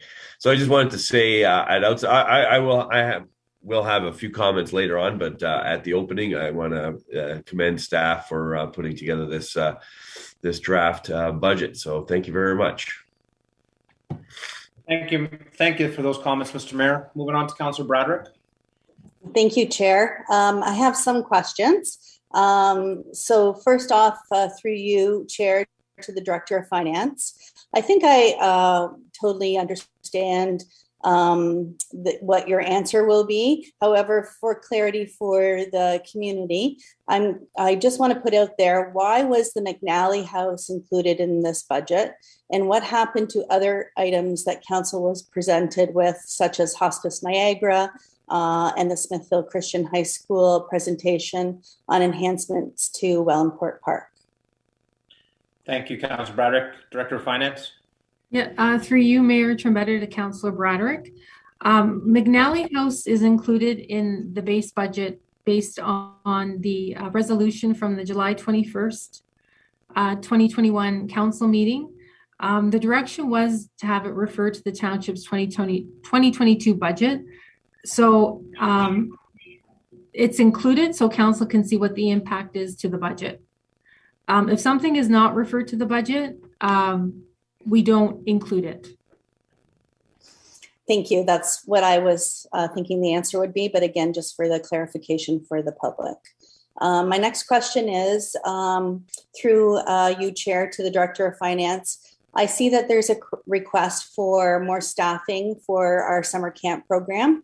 This has been offset by higher user fees, but not enough to cover the increase in staffing. What is the business plan to make this program self-sufficient based solely on user fees? Go ahead, Director. Yeah, through you, Councillor Trombetta, to Councillor Bradrick. I'll try to answer the question, and if you need further information, I believe the Director of Public Works and Recreation is on this call. So when it comes to recreation, they're all these programs are heavily subsidized by taxpayers. None of the programming that recreation offers is fully funded, and it's a common theme throughout municipalities. If council wanted to have this program fully funded, we would probably have to look at increasing fees significantly, and it may not be completely attractive to the public, and they may not even want to attend. I think staff has found, based on new demands, that they need more staff based on the FTE that they have. So that's increased costs. And you are correct, the offsetting revenue is not covering 100% of those costs.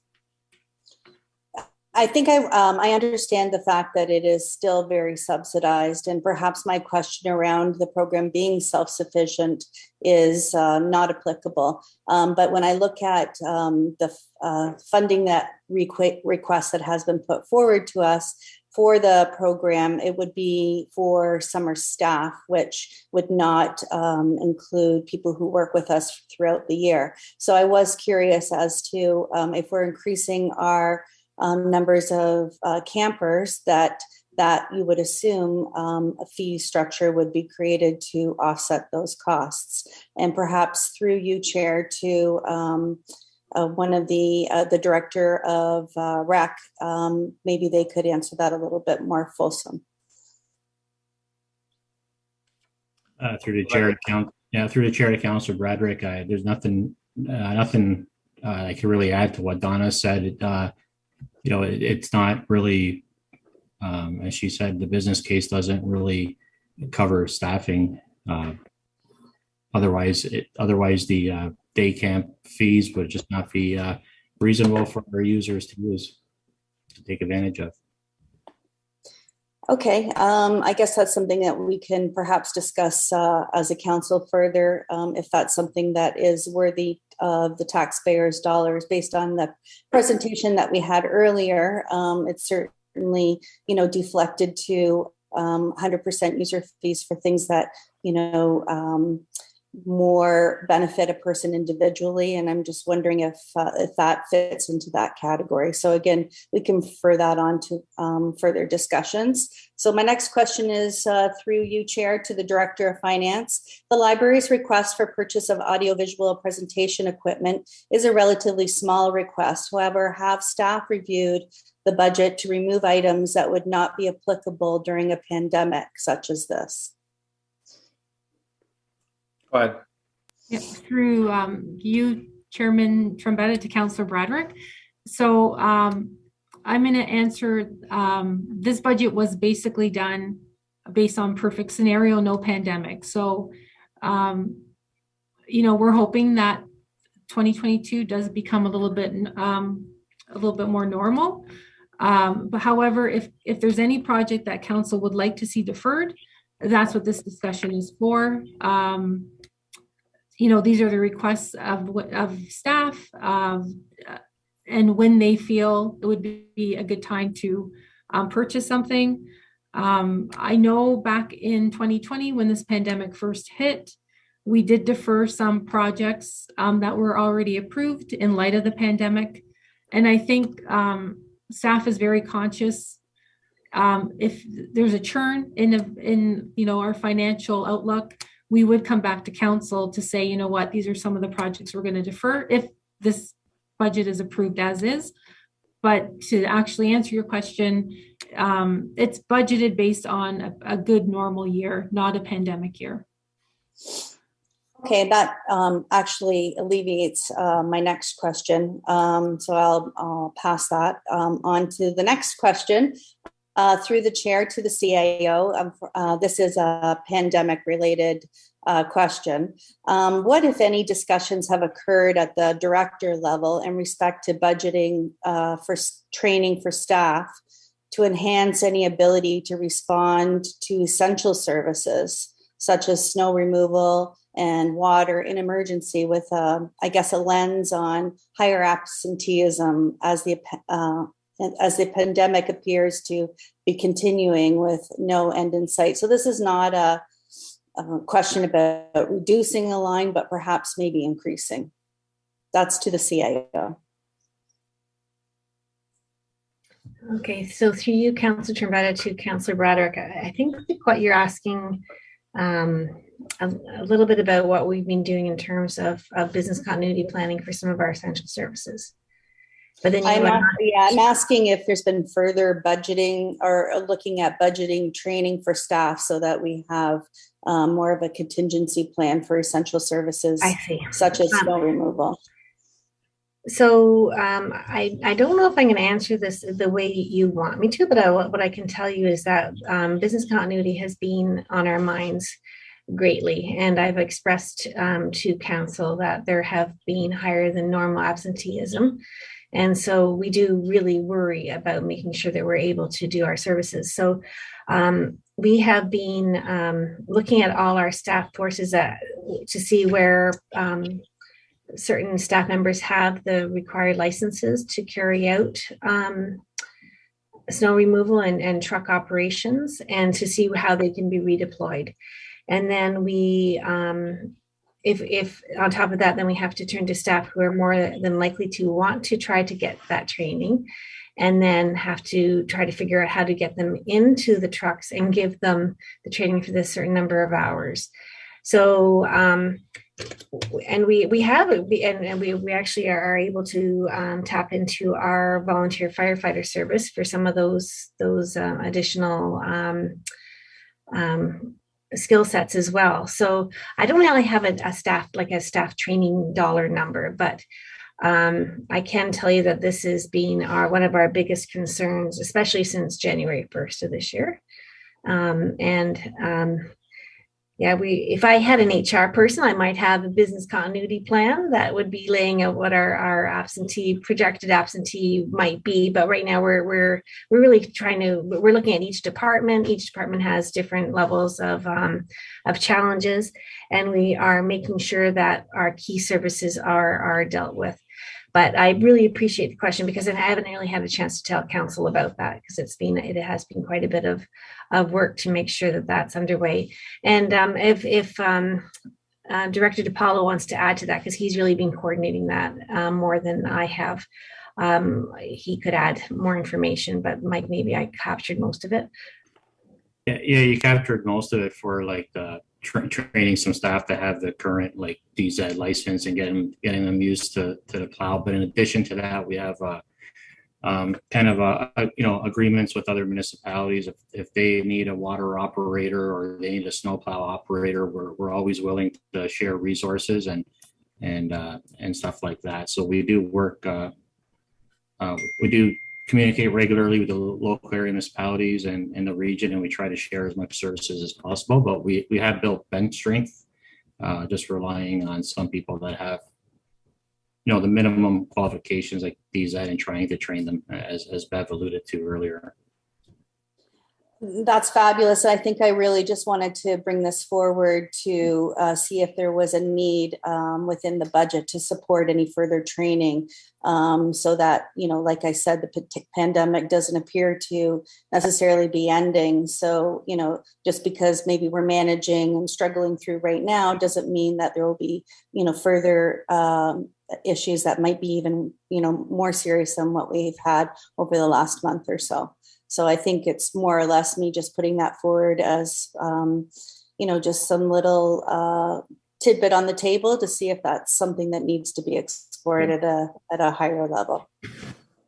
I think that I have one last question, and it's through you, Chair, to the Director of Finance. Is it possible that we can use any of 2021's surplus to offset costs or the budget associated with 2022? Through you, Councillor Trombetta, to Councillor Bradrick. It's a very good point.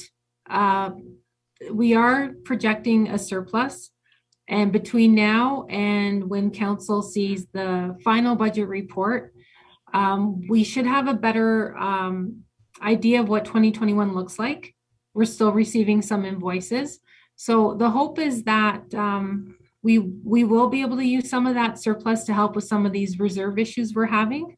I can't guarantee that we'll get it, down to zero or anything like that, but we're going to be really prudent and see what we can do with part of the surplus to help lower this levy request.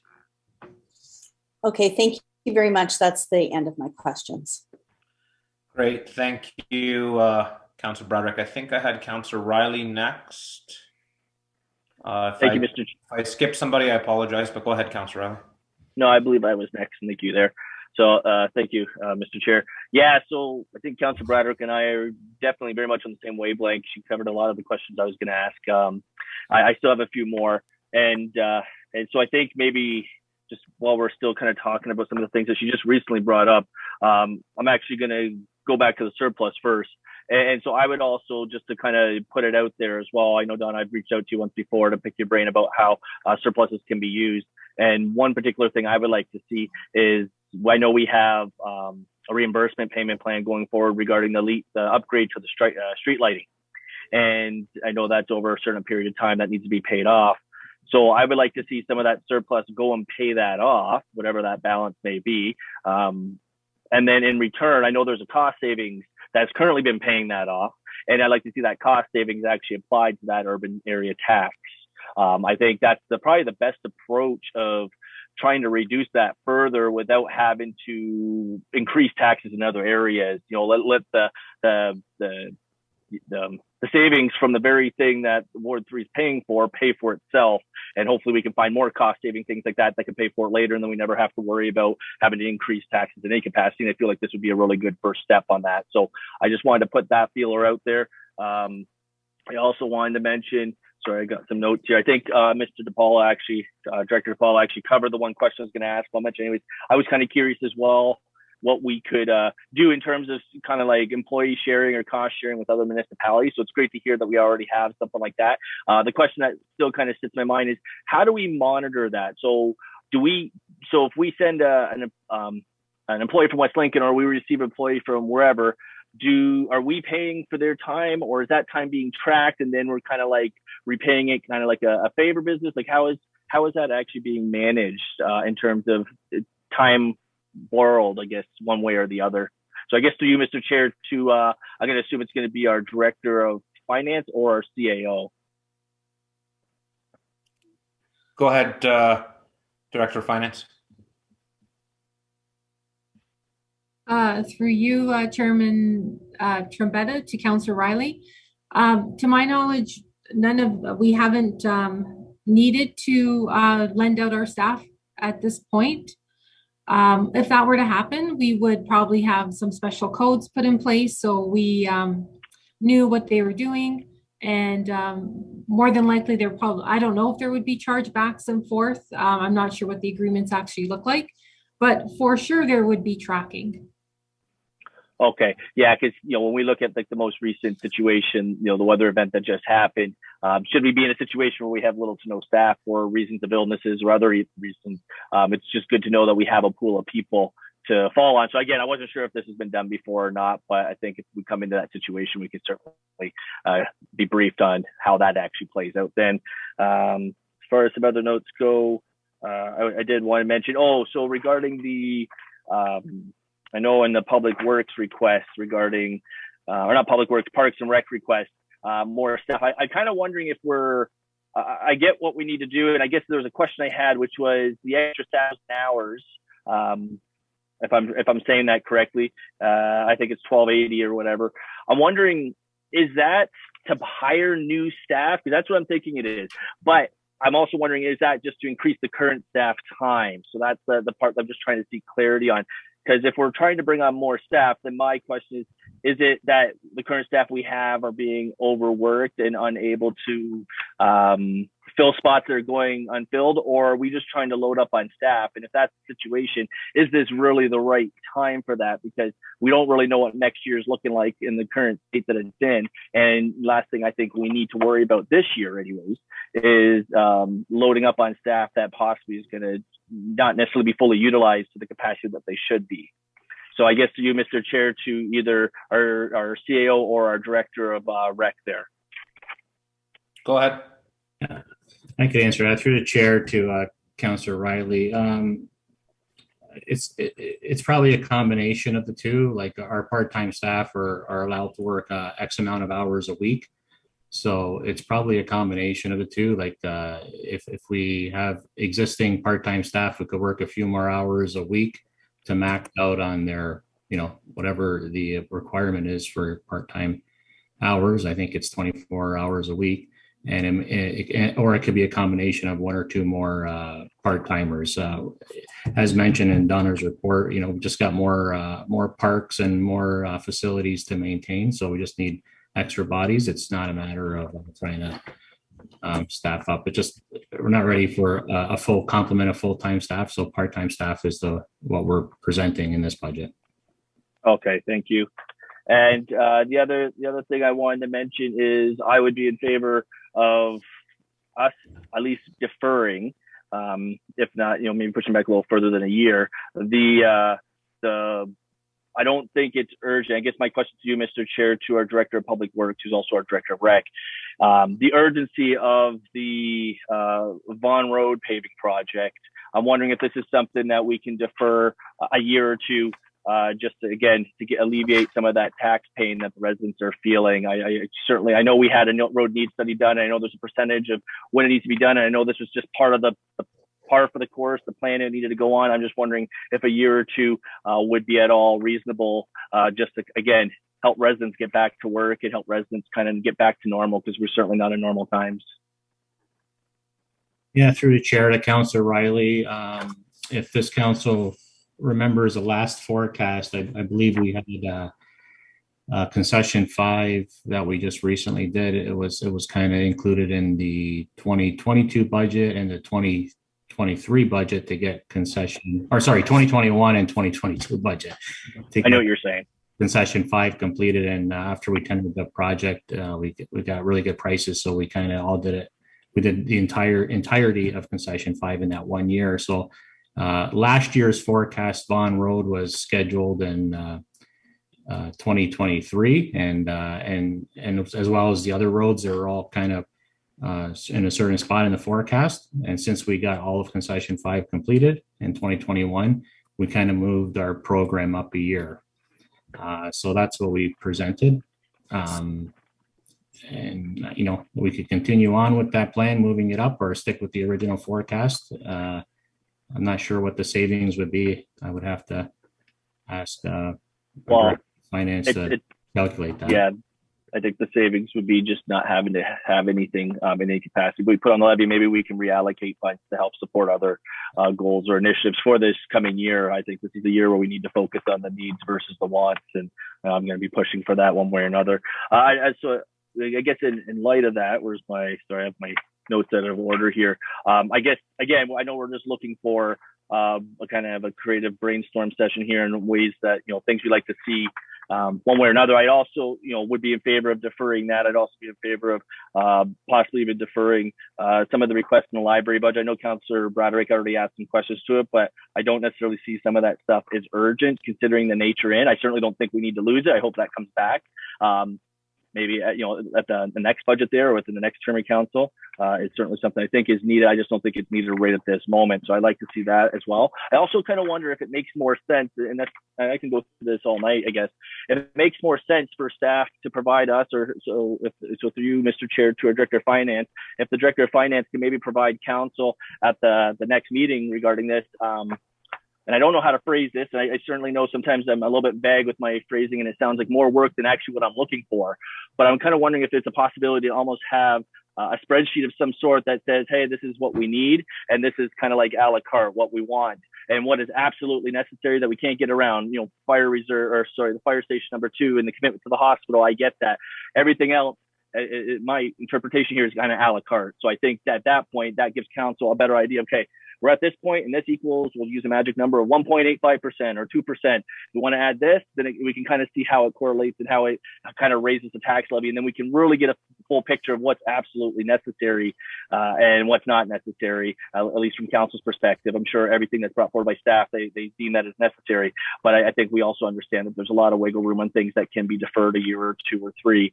And some of these things, given the nature of things, especially when it comes, for example, I'll use the library because it's in front of me. I certainly don't see the impact of that taking significance to the library for at least the remainder of the year, especially since with the current restrictions in place and how they rotate, we don't know what 1 week's going to be to the next. And things get better, great, but if they don't and things go lopsided, well, we have all this great equipment, but nobody to use it. So again, so through you, Mr. Chair, to the Director of Finance, would it be at all possible for you to present at some point kind of the things we can't remove versus the things that we can either remove or add? Like they certainly aren't things that we're absolutely committed to.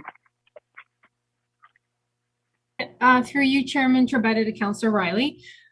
So just a few points I'm going to make.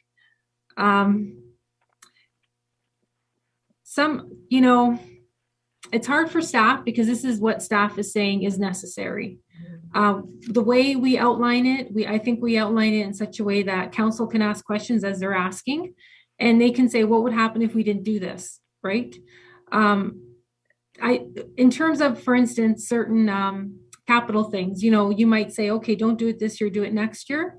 In some cases, that has no impact on the budget though, because the way we finance our reserves, we look at 10 years. So unless something's pushed back quite a bit in the future, it doesn't necessarily have a big impact. I think if council, it may be easier if council were to say to staff, we would like to see the levy reduced by this much money.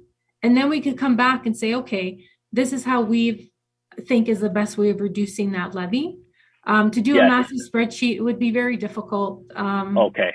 Yeah, I really do. But I know what you're saying and what you're looking for. Well, again, I think sometimes it's my generalness or my vagueness, but yeah, like I'm not necessarily looking for every single item. I realize as I mentioned it now, the thousands of items that are in there. And so what I'm speaking is specifically that if we can, like I like to see this below 2% personally. I don't know how the other members of council feel. I think, we have many people in the community who aren't even getting cost of living and 2% cost of living. If we can get it somewhere between, ideally, that 1.5 mark, I certainly could see supporting the budget. I think as we get to 2 and beyond, it's going to be very hard for me to support the budget, knowing the current state the community's in and many residents are in who have voiced to me. And I see the struggles, whether you're a resident or a small business, I hear it all and I see it all. And as, even as a business owner myself, I'm experiencing it too.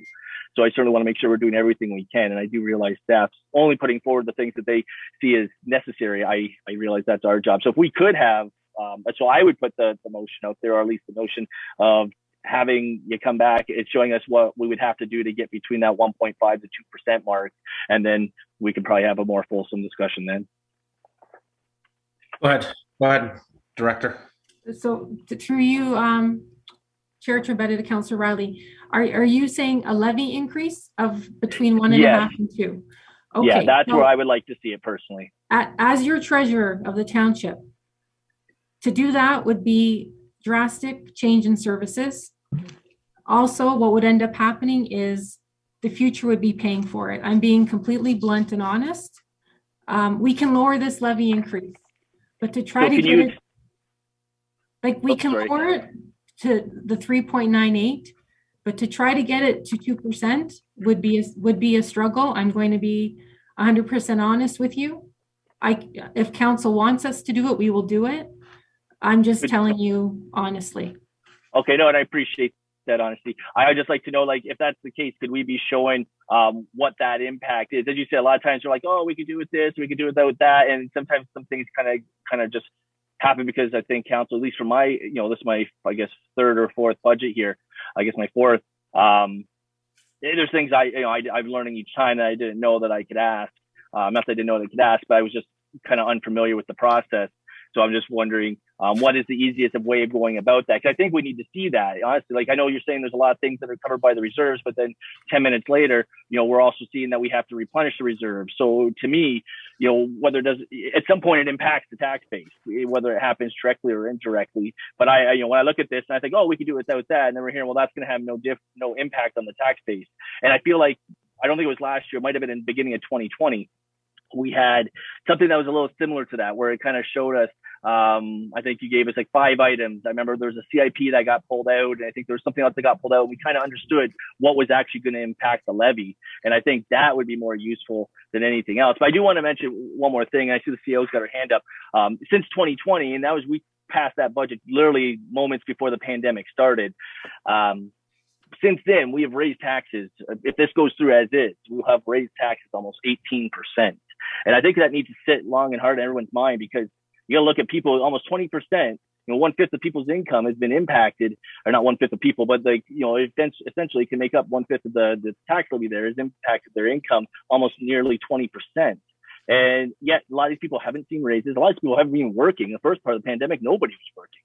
And so I realize business got to go on, but I feel like a lot of times we're acting as if it's business per usual, except we're in situations where we're getting direction from the province to not be business as per usual, but we're still budgeting if it's business per usual, and people are still paying as it's business per usual, but they're not getting the benefits as if it's business per usual. And that's the thing I really want to stress, the importance of reducing this as much as possible, which is why I like to see this at that 1.5% to 2% mark. And I don't know what the easiest way of breaking that down so we as council could see what the actual impact is going to be to get us there. But that's certainly where my head's at as far as seeing what we need to move forward, at least my seat and my vote. So anyway, sorry, Mr. Chair, I'll let the CAO speak.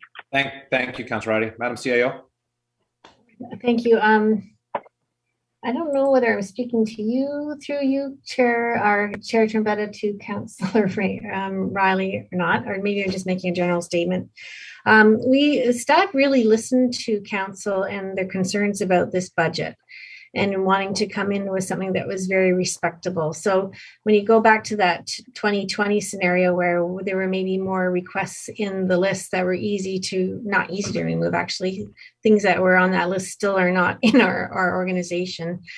We did not include any of those items. So we've presented a very really, like, with a COLA of 4% across the country right now, and other sort of set increases, like looking at our insurance costs and those sorts of things. What we've presented is a very, very tight budget.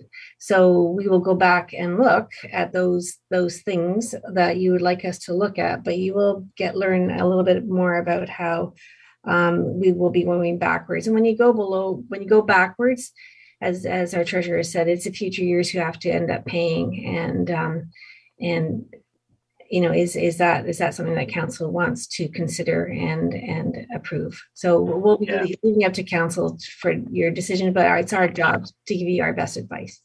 And I appreciate that, and I understand that. I think in a normal situation, that's completely understandable. We would probably never even consider that. I think given the fact that we're not in normal times, we do have to reevaluate that.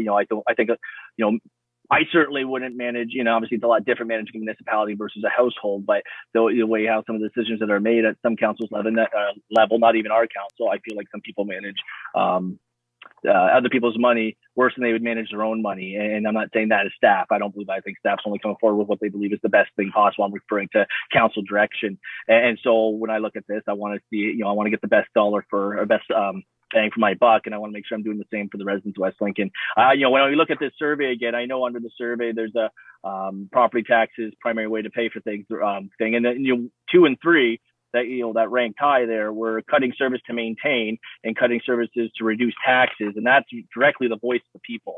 And so that, my comments there are really in line with that. This is what the people are asking for. And we have it even in our own survey there, along with number 1, asking to increase user fees. Everyone's hurting. Everyone's feeling it. You know what I mean? And so I think if we're going to, be hearing not just council's wishes, council is here on behalf of the people. We should be listening to people. And this is their took the time, filled out your survey, and it's right here, 1, 2, and 3. So I think that needs to be, I think we can do a little bit better there, at least from my perspective. Lastly, you mentioned the corporate insurance thing, and that was actually one of the notes I was going to stop. I wanted to ask about. I was wondering, and I've asked this in the past, and I don't know if I ever got an answer, because I think one time we were going to look into it, and I think I was probably supposed to follow up, and I probably didn't. But is it possible, again, to possibly raise our minimum to bring that down in some capacity? We're seeing the rates skyrocket, yet we haven't really had to utilize or make any major claims or any claims, whatever the outcome is. I think last I remember, and correct me, Director, if I'm wrong, so to you, Mr. Chair, to the Director of Finance, I think our deductible was $10,000. Am I correct? Okay, so then I was just wondering again, if we bump that deductible to like 20, 25,000, if we're not really using it, you know what I mean? Could we be saving enough? Is it enough of a savings to risk that extra 15,000, or is that just going to create a greater risk? So again, through you, Mr. Chair, to the Director of Finance. Yeah, through you, Chairman Trombetta, to Councillor Riley. Yes, our deductible is 10,000. Our renewal is up in June, so we'll start working on the renewal probably shortly after budget is approved. At that time, we can see what increasing the deductible does to the rates. We definitely can look at that. Keep in mind, depending on how much we increase it, right? You're not going to like what I have to say, but we're going to have to make sure we have a reserve to help pay this deductible now, right? Because 10,000 is very manageable. We have to be careful how much of a deductible we would jump up to. And if you could speak to it, I don't know how much we could speak to this, because I know sometimes this stuff falls into confidential, but how often have we used it, or have we used it at all in the last year or two? Would you even have that information available? And can you even share that information? Through you, Chairman Trombetta, to Councillor Riley, the full deductible we have not had to use for a while. We pay for investigation costs, but we budget for those. Okay. It would just take one, a few bad events, and it would eat up the insurance reserve we have. But you're correct. We haven't had to use the deductible for a while, to my knowledge. Okay, thank you. And my last question here is, I think it was on page 8 of your, so I'm just trying to bring it up here. I want to make sure I heard you correctly. I think it was page 8 of your presentation. You mentioned that we had the lowest property taxes as percentage of income household. I'm just wondering, was that a mistake? Because I think I'm seeing Pelham at 3.7 and Lincoln at 3.8. So we're kind of tied there for second last. But I think if I heard correctly, you mentioned we were the lowest. So I'm just want to make sure that the information on the presentation here is correct. Through you, Chairman Trombetta, to Councillor Riley, I made a mistake. Okay, you went by quickly. We are second lowest. Okay, and it's still like excellent that of all the municipalities where we rank there in terms of affordability. But I just thought I heard that, and I went by quickly, and I know that we wanted to wait to the end to ask questions, so I just wanted to see clarity if I misunderstood or if there was information that was incorrect. No. I like to make sure that information is clear and corrected. If it's so, you get the prize for finding it. All right, thanks, Councillor Riley. I'm quite sure. Right, thank you, Mr. Chair. Quite sure some other people would like some things to speak about. Am I talking too much, Mr. Chair? What's that? Am I talking too much? No. This is your time to talk. It's no, we haven't had a meeting for a while, so I enjoy the wholesome debate. So I would not want to say I would like to be muting any members of council. We haven't spoken probably about 3-4 weeks. So no worries. Thank you. Go right ahead. Any other members of committee like to speak to anything? Councillor Rayner, Mr. Mayor, can I go to you secondly? Because you already went once already. Can I go right back to you? Councillor Rayner, go ahead. No, let the mayor finish. Everybody's had a shot. Let's get it done, and hopefully we can move on. Well, I was, if there was a last person I was, going to volunteer, but I did see Councillor Rayner, and I do think he should go first. Age before beauty. Councillor Rayner. Okay. Age and beauty. Is that which one are you calling it? Age or beauty, Mr. Mayor? Which one are you saying about it? Either or. Go ahead, Councillor Rayner. Let's move on. Through to the Director of Public Works. Is he here? Yes, he is. There you go. Through you, Mr. Chair. With regards to our existing Township roads, there are a number of roads that have passed the reconditioning point, which I believe is like 6 years after they've been tarred and chipped. They need to be recoated in order to save them in the future. And we've had a lot of the roads that haven't been done since that time and have passed that due date are now deteriorating at a rapid rate. They're being patched a lot with coal patch, and they're being, well, in this particular case, we had Griffin come down and do a little bit of a butcher job on a lot of our roads this fall. They're really falling apart and being patched instead of recoated in order to preserve their integrity, which I have seen in the past, and it has done a wonderful job. Any chance of this being continued now before it's too late and we lose these roads? Director, can you clarify the cold patch? Because I don't think we have cold patch on roads. Cold patch is just off the truck, Councillor Trombetta, where they just shovel it into a hole. It's a temporary thing to prevent the hole from getting bigger. It's what I'm cold, saying cold is patch to potholes. Yeah. It was, okay. Through the chair to Councillor Rayner. Yeah, everything you said makes sense. Once the township should get in a routine of surface treating roads every 6 to 8 years. Mm-hmm. Preventative maintenance instead of doing the worst roads first. So right. I think when we did the roads needs study back in 2019, we're trying to transition over to more preventative maintenance rather than worst roads first. And one of the things that's in this budget, and it was presented last year, but we deferred it, was instead of doing the roads needs study every 5 years, we would like to do a review of our roads, maybe like a third. The plan is to do a third of our network every year so that we can collect better data and really start to transition towards more preventative maintenance, as you're referring to, and get more bang for our buck. So that's one of the things we're asking for this year. I think it was item 9 in Donna's report, just an increase in consulting fees to undertake regular road needs assessments. So I hear you. We need to start transitioning to more preventative maintenance instead of worst roads first, and we'll get there. But we need to do regular inspections, and the township hasn't been doing that regularly. It's once every 5 years, and there's a lot of gaps to fill. Thank you. Through you, Mr. Chair, to the director. The reason I'm bringing this up, the worst roads we have, especially in Ward 1, are any roads that are north-south. They take the volume of the flow. East-west, they're just people going to their houses. But north and south, they go through the township to Haldeman, whatever the case may be. The north-south roads get beat up very badly. Abington was redone. The region redid 14 last year. Caister Center Road was redone from Highway 20 to 65. It was resurfaced about 6 years after it was done from 65 to Concession 3. But from Concession 3 on to South Chip, it has not been done, and the road is just disintegrating.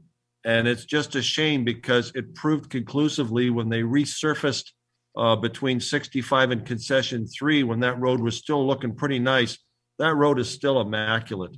And it just shows that getting it in time, as you said, and I'm a strong believer in all the years I've managed companies, that preventative maintenance is worth its weight in gold as compared to downtime and lack of quality in the end up product, and the customers being dissatisfied because of that.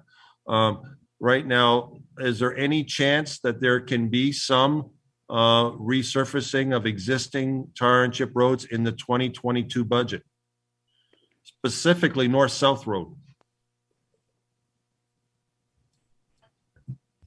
Through the chair to Councilor Rayner, we haven't really looked at that in the 2022 budget. I think it's maybe something to look at in the next roads need study. We already looked at upgrading gravel roads to tar and chip, and if we're going to start thinking about upgrading tar and chip roads to asphalt roads, I think we need to go through a holistic approach and see which one needs to be done. No, I'm not asking. Sorry, I'm not asking for that. I'm asking for the existing tar and chip roads to get their second coat after 6 years of wear. That preserves them. That's the preventive maintenance program on a tar and chip road. Is about every 6 years you recoat them. We've got a number of the road, North-South Road, specifically Caister Center Road, for example, that is way past that 6 years. And the guys are out there, and this again is wasting money and wasting time. We've got guys out there on the trucks, getting out of the trucks with shovels every couple of months, and they're filling a whole bunch of holes on the road with coal patch. And then we've got Griffin come in the fall, tear up sections of it and redo it, because the whole thing's falling apart because it's way past its 6 year preventative maintenance recoating. Is there anything in the budget so that we don't let this lapse any further on the ones that are really bad right now? Is there any dollars in 2022, or is it just going to go to hell in a basket? Through the chair to Councilor Rayner, in the budget, there are, again, we're sticking with the 2019 roads need study. So in the 2022 budget, the roads are identified that we're just overlaying with a single surface treatment. And that's Abingdon Road, concession 4, South Grimsby Road 18. So there are a number of roads that are where we're doing that treatment. And once again, we just got to stick with the roads need study, and the plan would be to do it more regularly to get better information. So to answer your question, yeah, there are projects in the budget where we're just resurfacing. Correct. Now, is there any possibility, since we don't know exactly, roads need study is a practical thing at the time, but theoretical as time goes on, is there any way that we can have those roads reevaluated to say something that's in the road need study that says to me resurface today, we found out that a road that we didn't need to resurface for 3 or 4 years is all of a sudden now in worse shape than the one that's scheduled to be done this year? Is there any way they can go and take a quick look at it to say, prioritize, hey, guess what? I think we need to reverse some of these roads. The ones we thought were going to go really bad haven't, and the ones that were really good are really bad. Yeah, through the chair to Councilor Rayner, that was kind of my first answer there. The township was doing roads need study once every 5 years. And the intent now, and it's in this year's budget, is to start reassessing it every year. Perfect. All right. Thank you. I won't belittle that anymore. Let's move on. I've got a bunch of stuff. Thank you, Mr. Director. The next one we brought up through you, Mr. Chair, was to Donna DePolifis, Director of Finance. I believe Councillor Bradrick brought up user fees. She was hoping that it would be something down the road that would not be on the tax base. Was that the $6,900 of SERP that you said that the taxpayers would have to take in order to cover up the difference? Did I remember that number correctly? Through you, Chairman Trombetta, to Councillor Rayner, are you speaking to REC, the summer camp? Yes. Yeah, it's a net cost of $6,930. Oh, so I was up $30. Well, that's not bad. I'm an old man, as the mayor mentioned, but my mind's still not too bad. Anyway, so the point is that I realized Councillor Braddock wanted to get that number to zero. $6,900 doesn't seem like a lot of money, but it's on the taxpayer, as the councillor mentioned. How many programs do we have? And if we divide that out, how much extra is that actually just to bring it to zero? Through you, Chairman Trombetta, Councillor Rayner, to bring what to zero? To bring the user, that $6,900 number to zero. If you divide it by the number of programs, divided by the number of people who participate in that program, how much does it actually cost the individual if we try to make this user fee net zero to the taxpayer? So that could be a question you could answer the next time. I realize you've got to look it all up, but it's really kind of unfair right now, Donna. But I understand where Councillor Bradrick was coming from. If I believe that's the direction she's going from, it seemed to me like with all the programs we have, if you divide it by all the number of people, it's probably not that big of an additional cost if we want to take it off the taxpayer's payroll. Through you, Chairman Trebetta, to Councillor Rayner. So you're right, to do the actual calculation would take me some time, but this is just impacting summer camp. So it's not impacting all the programs. It's strictly summer camp. Well, I was referring back, and we'd have to, if you don't mind, Mr. Councillor Chair, to Councillor Bradrick. Am I correct, or you're referring to the whole thing? I understand what you're coming from. I like what you're saying. I'm just interpreting my own direction on what you meant by what activities we could use to try to bring it to zero. Thanks for the question, Councillor Riley.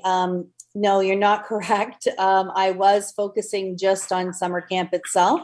I think my understanding was that that additional amount is due to an increase in staffing requirements, as there would be an expansion to the summer camp participants. So I question the reasoning of expanding the summer camp if there is a negative impact to the entire municipality tax base. Right. Okay, fine. Thank you. To clarify, that wasn't my question. I just wanted to put that out there. You said Councillor Riley. You said Riley is Rayner. That's okay. So anyways, it is a summer program, Director of Finance. So maybe we can hear back on that later. Also through the chair to the Director of Finance, that pie that you had, and you show it every year, and I always memorize the numbers. There's three factors involved in it: education, the region, and the township. And of course, the region always gobbles up the most by far, usually as much or more than the other two put together. I thought the last time this was done, the region went up from 54 to 55. Have you got the region at 54 again now? Through you, Chairman Trebetta, to Councillor Rayner. Yeah, that's based on 2021. It's 54. Was it 55 the year before? It may have been. Because I've never seen it go down before. The region always takes more, and the rest of us, the education and the township, are left with what's left. But so it's actually gone down one. Yeah, it's all proportionate. You have to remember that in 2021 we levied a hospital levy, which we had not done before. Oh, all right, that would help then. Okay. Through again to the Director of Finance. With regards to Councillor Riley's question, with regards to trying to get it down to 1.5 or 2%, that would be the equivalent of reducing it. 2% would be 161,000 based on 1% is equal to 80,500. I've gone through this for many years now with these budgets. I guess it's my 15th year now. As the mayor said again, the old man. But anyways, with regards to this, before we used to have a number of scenarios to say, if you took this off, it would drop it by this. If you took this off, you'd drop it by this. I understand what the CAO is saying. I appreciate what the Director of Finance is saying, that we've already skimmed this, and if you do something now, you're going to pay the piper later, et cetera, et cetera. I understand that, but as Councillor Riley said, maybe there is something there that we can tweak that would not have such a serious impact, that we can get the number down. As Councillor Riley mentioned, is there a possibility of a half a dozen items? And I even think we did this just a couple of years ago when we were doing percentages, either early part of this council or the last part of last council, where there was 3 or 4 scenarios. And we picked the one based on, if you take this, it's 7%. If you took this, it was 9%. Can we not have that again? Through you, Councillor Trombetta, to Councillor Rayner. Yes, I can do different scenarios. It's helpful if there's some guidance. So if council wants to see, I'd like to see a 1% decrease, I'd like to see a 2% decrease, then it's something to work with. I can do anything. Oh, that's great. You know? That's more than I can do. Anyways, Yeah, but Councilor Riley did mention that he would like to put forward some suggestion as to what could be added to the mix that we could bring this number down and review it the last time. If I'm not mistaken, Councilor Riley was, I believe, almost to the point of asking for a motion of giving some options so that we've got something to work with. So I believe that was already done. If Councilor Riley would like to bring the motion forward, maybe this committee could consider that, because we've certainly done this before. This is not new. Do I need to refer to the clerk if we do need a motion for that? Or are we just going to bring a motion forward? That's my question. Councilor Riley, if I may direct it through you, Mr. Chair, to Councilor Riley, he was the initial one. I just confirmed that I would agree that this makes sense because we've done it before. So so my question, actually, I guess to you, to the Director of Finance, is the feedback we've been providing you tonight.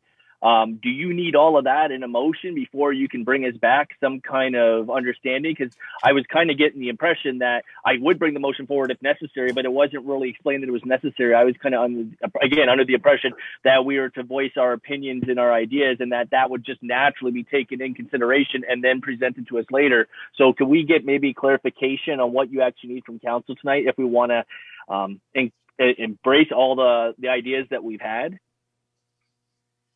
Through you, Chairman Trombetta, to Councilor Riley. I will defer to the clerk if I'm in error in anything I'm saying, because she's the pro. I'm making notes as you speak. So I can come back with scenarios. I can come back with, a lower levy. I don't think I need an actual resolution to do that. But if I'm wrong, Joanne, you let me know. Well, that's I kind of agree with you, because we've never done that in the past where we had a motion. We used to go back and she used to come to us with, 1%, 2%, 3% reduction. And this is something we also discussed at pre-agenda, and I know Donna has done that in the past to us for us previous councils she's done in the past. So unless the clerk wants to mention something, go ahead, Joanne. Through you, Mr. Chair, I would suggest that Donna has a good idea of what she's doing. This is an information report tonight anyways, so she can bring back something on the at the budget meeting on February 22nd with a list of potential projects that could be removed to lower the levy. Okay. Thank you, Madam Clerk. The floor is still yours, Councilor Rayner. I do have some comments that I want to add in. Well, thank you. I'm getting there. Through to the CAO. What is the status of the MERS at this point? Is it closed to the public? Sorry, I wasn't anticipating that question. So through you, Chair Trombetta, to Councilor Rayner, the West Lincoln Community Center is currently closed per the provincial regulations, telling us to close until January 26th. All right, through the chair, through the CAO. And how many times now has it been closed?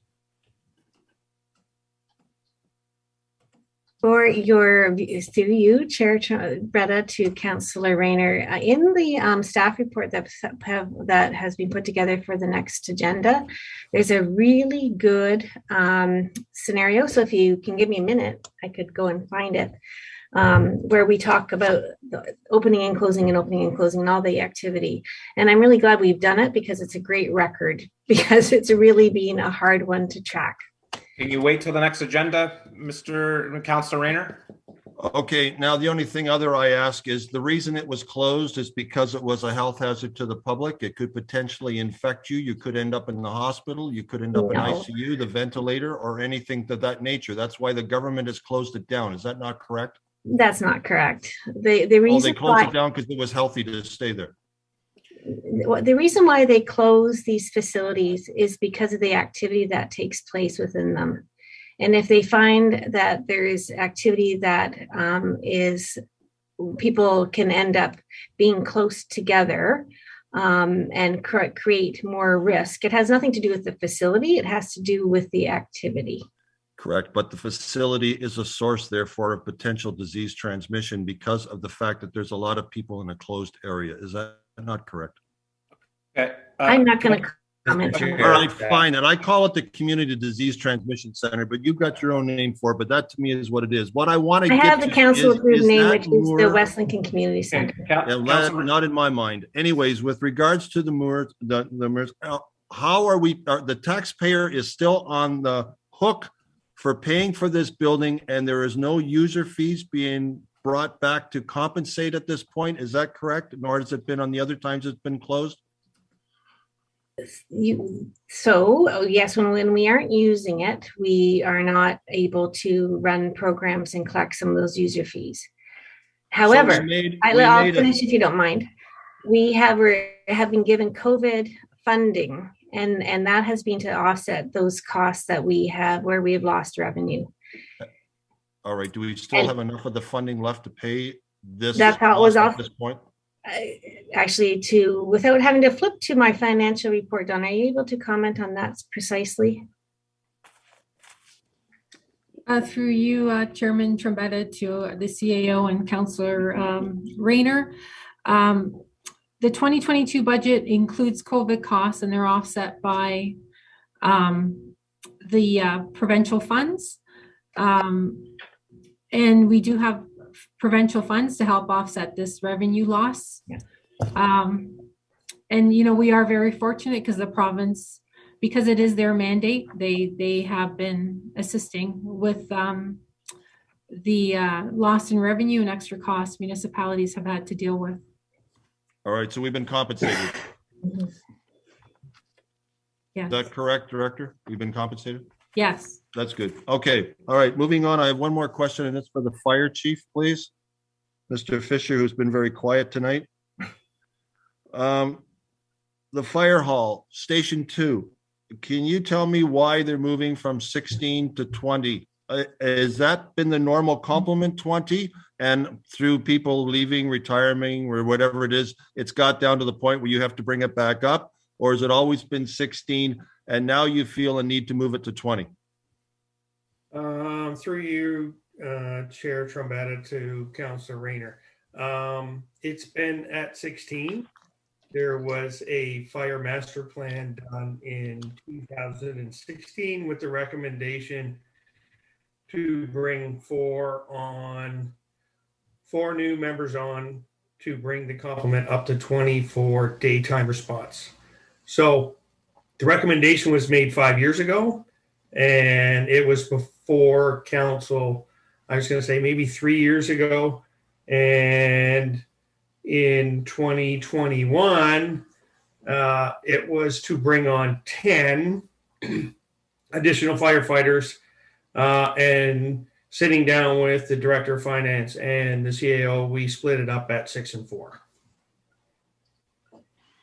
Okay. Through you to the fire chief. So you intend on getting the 4 in 2022?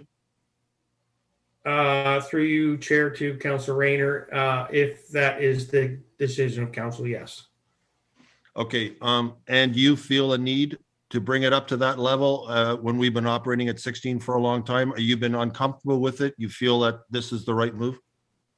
It is the right move. Okay. As you may or may not be aware, getting daytime response is a challenge for any volunteer fire service across the region or across Ontario. Yeah.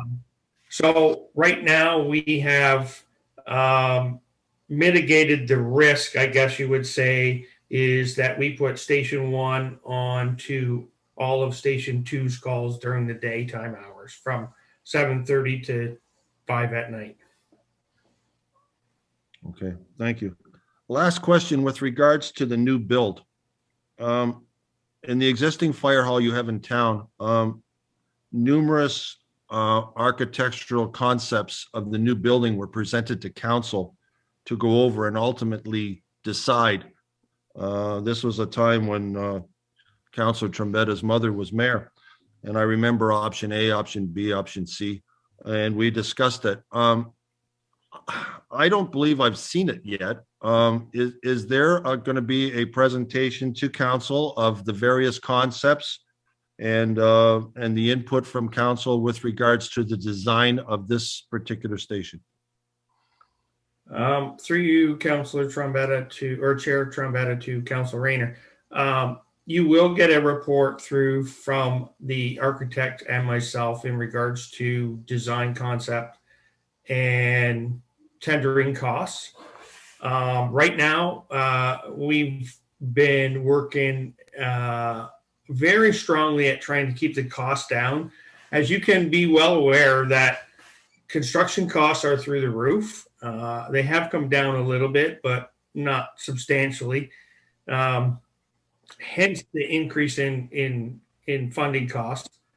We kind of moved a little bit away from pre-engineered steel because engineered steel has not come down at all. So we moved to similar construction design as Station 1 is block and roof truss design to lower the cost of the total cost of the building. So you will see designs of the new fire hall. I can tell you there is nothing elaborate in it. It's 4 bays, some bunker gear room, a radio room, a couple of offices, a meeting room, a little kitchen, a little exercise room for themselves. There is nothing in this building outside of, what they need right now. Well, there's got to be a pull because every fireman has to slide down the pole from the second floor. So we've got to make sure that that exists, or it wouldn't be a true fireman, just like the Dalmatians at the bottom waiting for the guy to land. I mean, it's all part of the package, right? All right, fun aside, you just mentioned, or it was mentioned earlier, I believe, by the Director of Finance that they got to go out for tender. And I thought, well, why would we go out for tender unless council has had a chance to review the drawings with yourself and staff and decide on which one we would like to go for and then go for the tender? When I heard tender, I thought, wow, I haven't even seen option A, B, C, or D. Why go through tender for all them unless a decision is made ahead of time and we didn't have the chance to review it? It wasn't to leave council out. It was basically, I'll put the onus on myself here to okay or approve the concept drawings as they are right now. As I said, this is bare bones. There's nothing in it outside of what they need. The increase in cost is basically because of cost of construction right now. So as you might have seen them before, and you will see the design, and certainly if council wishes to change or take things out, that will be the wish of council. But at this point, there's nothing in it that's elaborate or Taj Mahal. This is the bare bones. I'm just a number of things out that they should be put in, but I took them out only to keep the cost down. And so, you know what? We're working hard with the architect to try and keep the cost down to the minimal as we can right now. It's just with the other fire hall, and I believe I'm the only counselor that existed back in that time that's still here today. Those options were presented, and I remember pushing very hard for the fire hall you have right now because of the fact there was some other counselors that were holding back saying we don't need it that big. And I kept saying to them, you'll never regret a building you build too big, but you will often regret a building you build too small. And I pushed to get the biggest fire hall you could get right now. And I haven't seen the drawings. Input from other people to me are important. I understand you're on it, but I still would hope that before we get to the tendering stage, that whatever the options are, there should be at least 2 or 3 we could look at, that council would have a chance to review it with you, with the hope and assistance that we can somehow work together to make this the best building we possibly can under the restricted costs that you're working with. Through you, Councillor or Chair Trombetta, to Councillor Rayner. Absolutely. You will get a report and show what the drawings look like, what the facade looks like, what the inside looks like. And then you will actually see with the tender going out this month, hopefully we'll have a better look at what we're looking for and what we're looking at cost wise, hopefully by budget time on February the 22nd.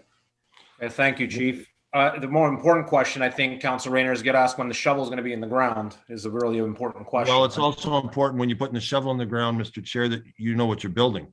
So you say the tender's going out later this month, but we haven't even seen the drawings yet, Fire Chief. Is there there seems to be like a little bit of a rush here. Is there a chance we could look at them before we put them out, and maybe is there other options we can look at and discuss before we go to tender? Is usually the last process when we all agree that that's the building we want. Now, how can we build it for the cost that we've got? But I haven't seen anything. Through your Chairman Trombetta to Councilor Rayner, as I stated, I'm gonna put the onus on myself here. As I stated, and hopefully, council has enough trust in my position as the fire chief as what Station 2 needs. And it's no intention of leaving members of council out of the process. But as I stated, this is a very bare bones fire hall. Our CAO has looked at some of the drawings, and Donna has looked at our cost analysis that the architect has done. But I can certainly share drawings with members of council, what I have to date, and certainly have any thoughts or any concerns from members of council going forward. Thank you. So through you, Mr. Chair, if that could be brought forward before the submission of the tender at either committees next week in planning or the following month, we have to hold off a bit, that would be appreciated. I believe council should look at it. We did the last time. We certainly made a lot of positive decisions, and I looked at, and we ended up with a beautiful fire hall. I would certainly hope that we can do something of the similar nature this time. Is that possible that this can be scheduled so that the fire chief can do a presentation? Go ahead, Madam CAO.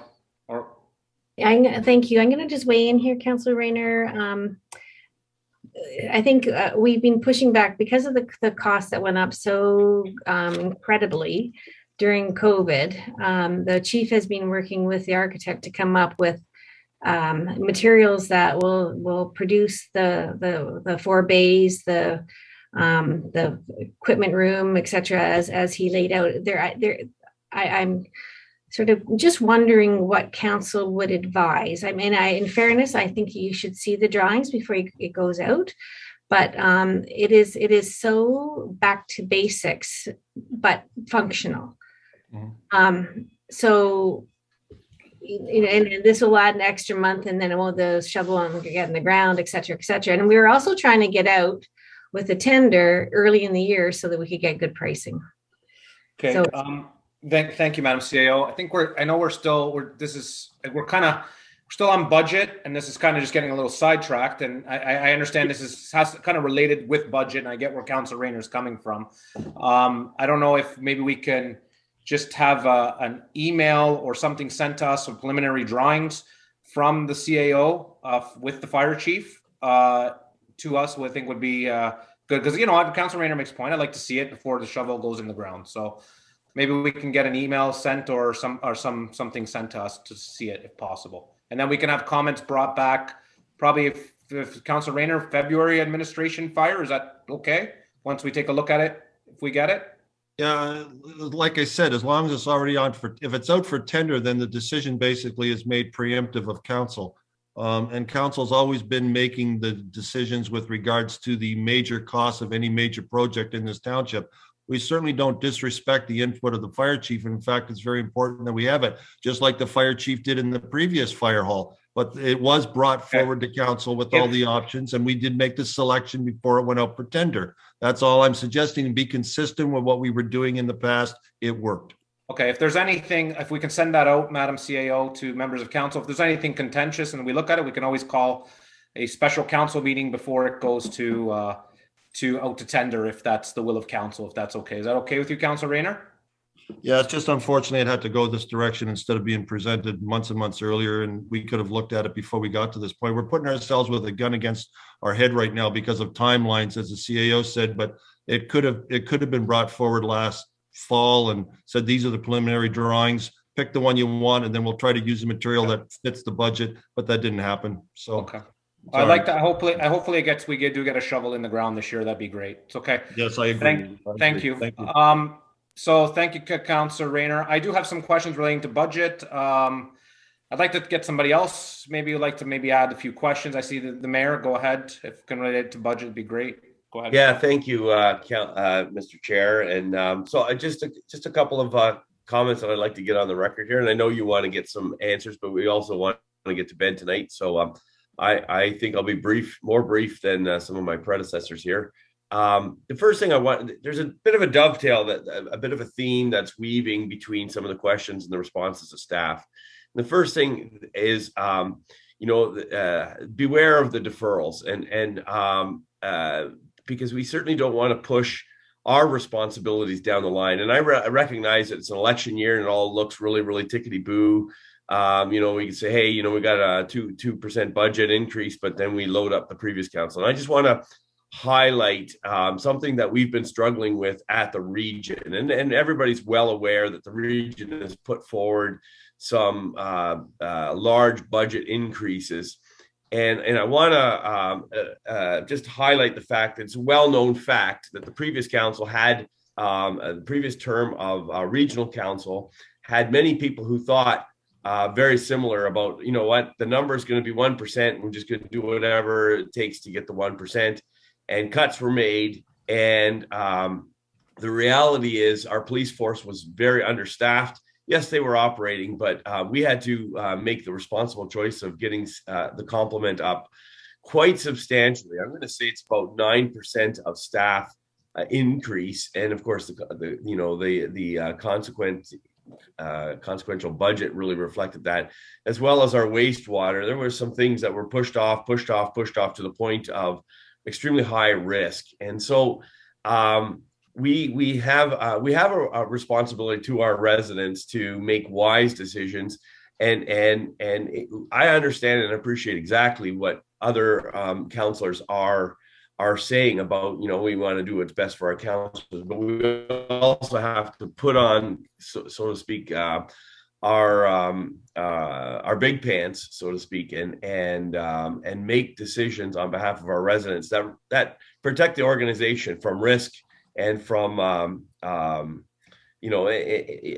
was thinking of the discussion where we train up staff, but you don't just hop into a plow truck and start going down the road. It seems simple, you just kind of follow the yellow line, but there's a lot of considerations. We start having mailboxes blow out on the minor end, or on the major end, we could be producing maybe even more damage. And of course, all of those things sound really, really good on paper, but they're not really good in practicality. So those deferring projects, especially our infrastructure, I'm very proud that this term we got our infrastructure back on track. And the previous term we did one bridge, and it was Bridge 12, by the Leisureplex. And this council has done we addressed our infrastructure, and I think that that's really, really important. And it was not without, of course, costs, but we did so in a way that met the safe requirements of our community. The second thing is another thing that I'd like to highlight. We deferred the fire station, and we're paying the dividends in not only high costs, but I know for a fact in the building industry, because I deal with it all the time. I'm in it, in the home industry and in the building industry, and I know what the chief is saying about structural steel. But not only are we paying higher costs, and our deferral bit us in the butt. That's the simple fact. We're paying about, according to the one thing, looks like about $800,000 more. It went from 1.9 to 2 point something, 2.7. Correct me if I'm wrong. We're paying substantially more because we deferred, and that onus is on this council. The second thing is it's going to take longer to complete this project because of the shortages and the delays. Garage doors, 6 to 9 months out. Windows, used to be able to get them in 4 to 6 weeks. It's closer to 8 to 12 weeks for windows. And I know that's home, but that's in the industry, and so it's going to take a long time to complete this building at this time. That's on us because we deferred. So this is a clear example of how it looks really, really good on paper today to defer these projects, but they will get more expensive in the future, and we take on risk. So bottom line for me is really, really simple. And Councillor Riley brought it out. Affordability, we're in great shape. When it comes to actual tax rate, lowest in the region, coupled with affordability, we're right down there at the bottom. I'm very comfortable with that because it shows that not only we're finding a very, very good line of completing the work that we need to do, maintaining the assets that the township has put us in charge, and keeping tax rate low. We need to remind ourselves that when we defer our projects, and I realize again it's an election year, so we want to look really good. Why don't we look responsible? And I think that's Mr. Mayor, just for clarity, you're saying deferred. We never deferred the fire hall. No. But there's talk about deferring projects. So correct, but just please correct yourself, because the way you stated it, saying that we deferred the fire hall, which cost an additional $800,000. So if you can, we did defer it 1 year. It was on our budget for last year. No, we deferred the first initial payment. It was never deferring the fire hall as constructed. Oh, okay. Yeah. I think that it's been on our capital plans for a long time. We could have done the fire hall, but we have been pushing it back. That's my perception. We've been pushing it back, and it was always in the capital plan for the 10-year capital. For 2022 or earlier? Correct, Madam Director of Finance. Through you, Councillor Trombetta, to Mayor Bilsma, it was a 2020 project. It was approved. A 2020 project. Okay. All right. So then I was right. It's actually 2 years ago that we've deferred it. Wonder what it would have cost back then, comparatively. Obviously everything goes up with inflation, but I think building costs have gone up. So my point still stands. I cringe. Sorry, Mr. Mayor, we approved it in 2 years ago. We approved it. The first initial payment, we did approve it as a council.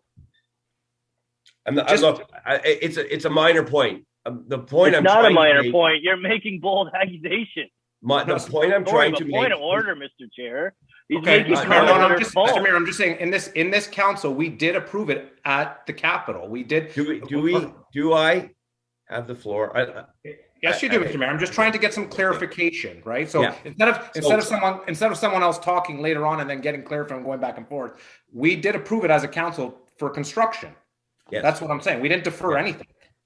No, but the Director of Finance said it was for 2020, and that's all. My point is, when we talk about deferring projects in order to make this year's budget look good, we get ourselves into trouble. That's my point. It's very simple. We need to be responsible to our citizens and not make simple decisions or decisions that don't have consequences down the road. The reality is we have a responsibility that staff has come forward and made their very concerted recommendation. They are not being flippant, and I don't think there's any discretionary. When we look at the region, we look at discretionary spending. Those items which are not mandated by their responsibilities, and after all is said and done, we're literally tweaking in the margins. It was well less than 3%, and it's the little community funds. We don't have grants. We don't have discretionary spending. Everything that we spend money on is money that we're responsible for, either to our staff or those kind of things. We start cutting staff, and it just gets passed down on the line, and we end up with years of rebuilding that. And I'm very pleased that in this council one of the things that we, rose to the occasion and took care of and addressed was our asset management, in particular, our infrastructure programs, which I think we've done 4 bridges already, and we have another one in this budget to do. In the previous term, we did 1 bridge, and that to me is being irresponsible. It made it look really, really good, and in the end, we got the West Lincoln Community Center, kind of slipped in there. But the reality is, when we came into this term, one of the first decisions we had to make was Bridge 34, and we did some really, really hard work. That bridge was closed as soon as the election was over, because it should have been closed earlier, but it wasn't. It was unsafe to the point you could drive across it safely anymore. And so we worked really, really hard, fixed that bridge right away, and that's what we needed to do. But that was something that should have been repaired if not the previous term, even 2 previous terms. But it was kept putting off, and that's my simple point. We have a responsibility to do the projects that our staff are recommending to us. I totally agree with Councillor Riley and Councillor Bradrick, in terms of my desire to get it down to 1 or 2%. But I'm very comfortable with this simply because of where it places us in the region. And, I think it's important to look at our neighbors and we do this all the time at the region. We use comparators, and our comparators are way above us. And, I think that we have every reason to be proud of what this staff has done and what this budget process looks like. So that's my point. Again, thank you very much, Mr. Chair. Thank you. Just for some clarity there, Mr. Mayor, because I was confused. We did approve the fire hall in 2020. As a council, yes. We voted on it. So we didn't defer anything. The first payment we did at last budget was a deferral of a payment, but the project was supported by this council and unanimously by everyone. So the project was never deferred. So just to point on record that I understand some of your points, and I've been one to say that as in council, delaying projects do cost money. But just for clarity, the fire hall was never delayed. So maybe it was a bad example. Maybe it was just my understanding. But okay, fair enough. Thank you, Councillor Riley. Definitely have been deferred. Thank you, Councillor Riley. Thank you. And again, I was actually going to just explain that too. My recollection, when we were talking to the fire chief of what the impact was going to be, we were reassured that there was enough money to get through the planning or the design stage, and that had we even gotten the deferral had no impact on putting a shovel in the ground. So like those comments there couldn't be more further from reality and the truth than anything else. So I just want to make sure that's very clear, because you're making some very big comments and statements and suggestions. You know what I mean? You say, you're implying that we're doing this for the election because it's election year. Like, this is my first term as a councillor. That hasn't even crossed my mind yet. You know what I mean? I'm not even sure if I want to run again, to be completely honest. But like, we're talking about, you're talking about, making it seem like it's political, but like, I look at it from, I don't want to see people getting taxed out of the community. I look at this and some of the decisions and comments that you've made, seems to be contradictory to what you originally started off, Mr. Mayor. You made it seem like you're the most fiscal responsible person that's going to be for the job, but yet, what we had was last year's budget. We had almost a 10%, 12% suggestion that you were happy to rubber stamp before I had to start fighting it. Like, you want to make you gotta make statements, make factual statements, Mr. Mayor. Okay, Councillor Riley, let's hopefully we can you get some points across there, but let's get focused back on the budget if we can. Okay, so again, I really want to just to state what was actually being misrepresented, because I know how this is going to play out, and people are going to read it and have a misunderstanding and add more confusion to it. So I wanted to clarify that. There was one other thing that was mentioned here regarding concerns about the impacts of deferral. And again, we're in a pandemic. People are not working. Like, where are they supposed to get money? Where are they supposed to afford their bills? great. You know what I mean? And I remember Bridge 34. We depleted the bridge reserve to pay for it. And it was great that we were able to manage it, because originally it came in that was going to be over $1 million. I think we got it for around 400,000 and drained that reserve to pay for it. To me, that's not fiscally responsible. We should have had a better plan in place before we got to that point. And that falls on councils before this council, but we made the most of that. So you can't, on one behalf, pat yourself on the back saying how great we are when we've been irresponsible, and former councils have been irresponsible, not so much us, but former councils have been irresponsible to this date. We need to have a more proactive plan. But, at the end of the day, if I can't afford my bills because I got no money, I'm not just going to be able to be given stuff unless we pay for it. But the thing is, the taxpayers don't have a say in this. We get to make that decision for them. And you want to imply that reducing the levy is a disadvantage to the community, the very community that reaches out to me and tells me that they're on fixed income, they can't afford their bills. You know what I mean? They don't know how they're going to have to decide between either they're eating this month or they're paying their hydro bill this month. And I think that's where this council, not maybe this council, but how some councils lose that grip to reality. Because again, we're here for the people. I understand about the approach of being proactive and planning for it, but those are under normal times. These aren't normal times. And I think that's the reality that we need to come to, is if this was any other time, yeah, we got to get ahead of that.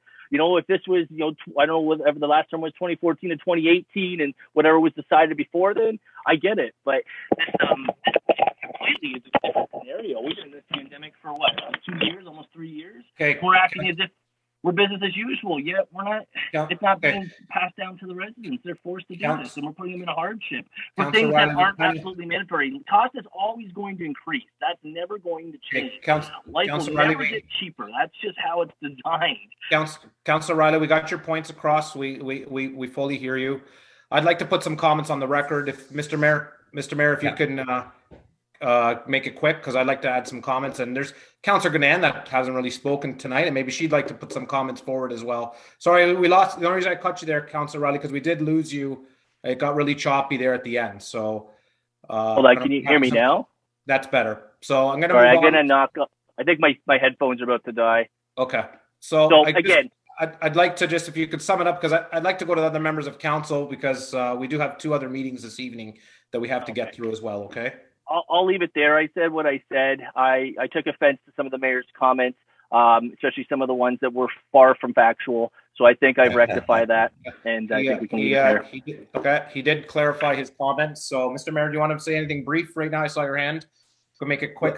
Just you know what, Councillor Riley is a valued member of this council, and he has his hobby horses and his things that are important to him, as do the other members. And so we all have important things that but this is a budget that is the reflection of all the members of the community. That's all I want to say. Okay, thank you. I have some comments, unless Councillor Ganan, do you have some comments? I don't want to put you on the spot. If you don't, that's fine. We could wait till next meeting, but you've been patiently quiet for this evening, so. Well, I've been quiet, but partly because of my internet. I've been in and out and on the meeting and off the meeting. So I've hesitated. I will defer my comments till the next time around, other than to point out that we need to remember that staff have already honed this budget quite considerably. If you recall, we deferred already a grant from the planning department requested, and we said, okay, we'll push that to the 23 budget. We also had a position that we were looking at filling and decided that we would put that forward. Staff have already done that.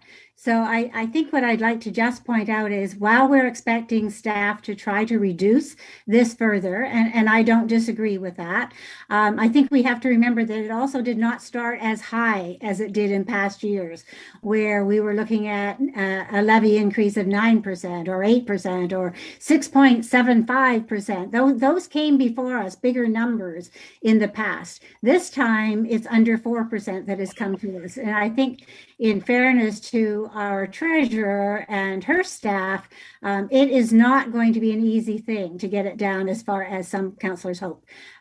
It's my hope that it comes down a tiny bit, but I think we as councillors have to be realistic as well. There are some things that are going to be totally out of their hands as well.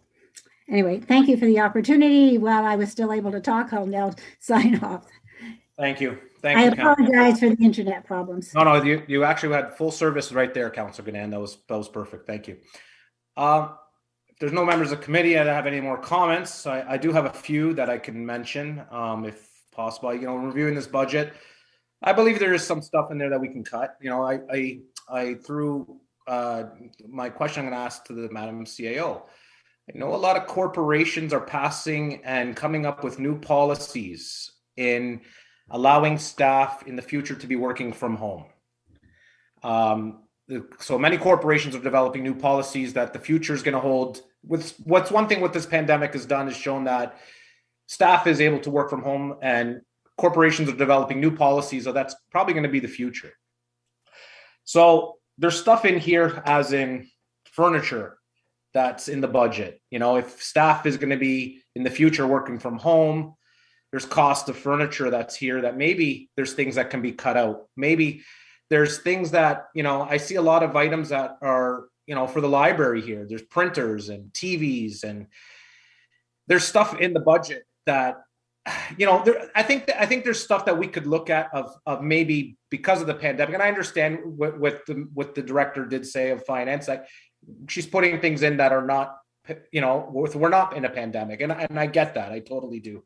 But there are some things in here that now we are in a pandemic, and moving forward, how we're going to adapt to the new ways of the pandemic, that things can possibly be cut. So, you know, I think we can sharpen the pencils in some areas, you know, to come in a little bit tighter.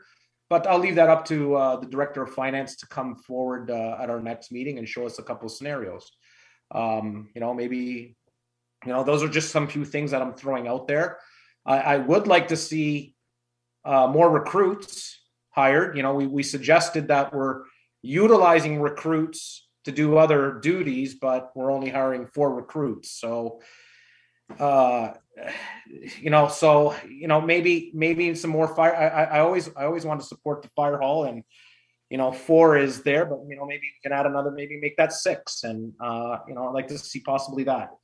But again, there's still things that we could get rid of and kind of maybe tighten our belt a bit. I am sympathetic with some of the members of council and some of the suggestions they made. You know, the survey does speak for itself. You know, you know, we go as a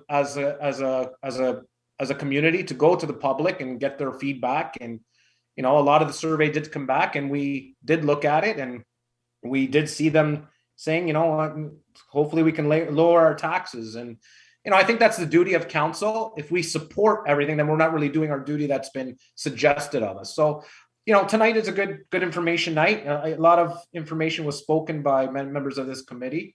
I think that hopefully we can come back with maybe a way of tightening the belt a bit and coming up with a reasonable budget for this year that we're in. So those are just my suggestions. Please have a look at them coming forward. If any other member of committee have anything else on this, I'm just going to go back to my page because I'm in the budget pages. 1 second. Let's bring up my agenda here. Okay. So there is a recommendation, if no members of committee, there is a recommendation that report T02-2022 regarding the 2022 draft operating budget and capital budget dated January 17th, 2022 be received for information. So I need a mover for that. Councillor Rayner. Mr. Mayor seconded. I don't think there's any comments or questions, unless I'm surprised right now, but don't see any hands. All those in favor, receiving this for information, and that's carried unanimously. Thank you, Director DeFilippis, for your presentation. Moving on to other business, item 0822, CAO Bev Henry, employee professional accomplishments, Jessica Dyson, Deputy Clerk, a completion of Municipal Administration Program, MAP Unit 3. Madam CAO, would you like to comment on this? Sorry about that. Thank you, Chair Trombetta. Yes, this is a point where we get to recognize Jessica Dyson for taking on her ongoing professional development and finishing up Unit 3 of the Municipal Administration Program. And we're very proud of her. It's yet another step, something that is done sort of on her own time, and is also a great way to learn about municipal administration. Thank you. Great. Yeah, I'd just like to say, you know, I think Jessica was a great hire. I like her way she's evolved actually in these these couple years. She's a good hire. She's very positive when you walk in, very open, very welcoming whenever you see her. So Absolutely. It's a good thing for Mrs. Dyson there. Okay, thank you. Moving on, members of committee, any verbal members of boards, any members of this committee have anything to say? Is that for members of council next, Council Riley, or do you need it under here? It could be either or. This is members of committee, so I'll just, anybody, I usually like to, if there's any staff that wants to add anything, that's usually, so I don't see anything. So, okay, members of council, any other business of informative nature? I saw your hand. Go ahead, Councilor Riley. Yeah, I'll be super brief. So I just wanted to mention that the Santa Claus Parade Committee is, finished up all the contests and stuff like that. And that was really well received. And the other thing I wanted to make mention is, at the beginning of the month here, shortly after the beginning of the month, we lost one of our local heroes. And I realize council is not till a couple more weeks, but if it is all possible through you, Mr. Chair, could we hold a moment of silence for the late Alan Joyner there? Yeah, correct. Right now, Yes. Would that be good for you? If at all possible. He gave 37 years to his community. I think the least we could do is give him a moment. Yeah, and we'll do that starting now, everybody.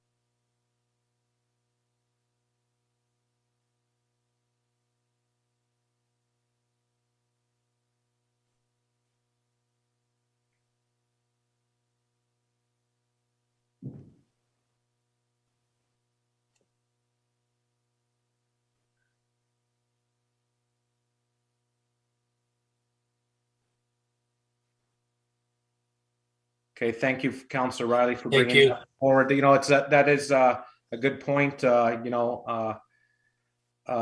Joyner, Whitey was a good firefighter for this community, and he was a good standing member of this community that contributed a lot, especially his duty and his passion for West Lincoln doesn't go forgotten. So I appreciate you bringing that forward. No, I appreciate you honoring that. As well, I just wanted to thank our fire chief for the quick turnaround and organizing and having the last salute there taken care of. I think that was on the 8th of January. I might have the date wrong, but that was really nice to see, and I know the family and friends truly appreciate all that. So my thank you to the fire chief and all of the firefighters and organizers behind that. Yeah, great. Thank you. Any other members of committee? Mayor Bosma? Yeah, so thank you, Councilor Riley, for raising that. I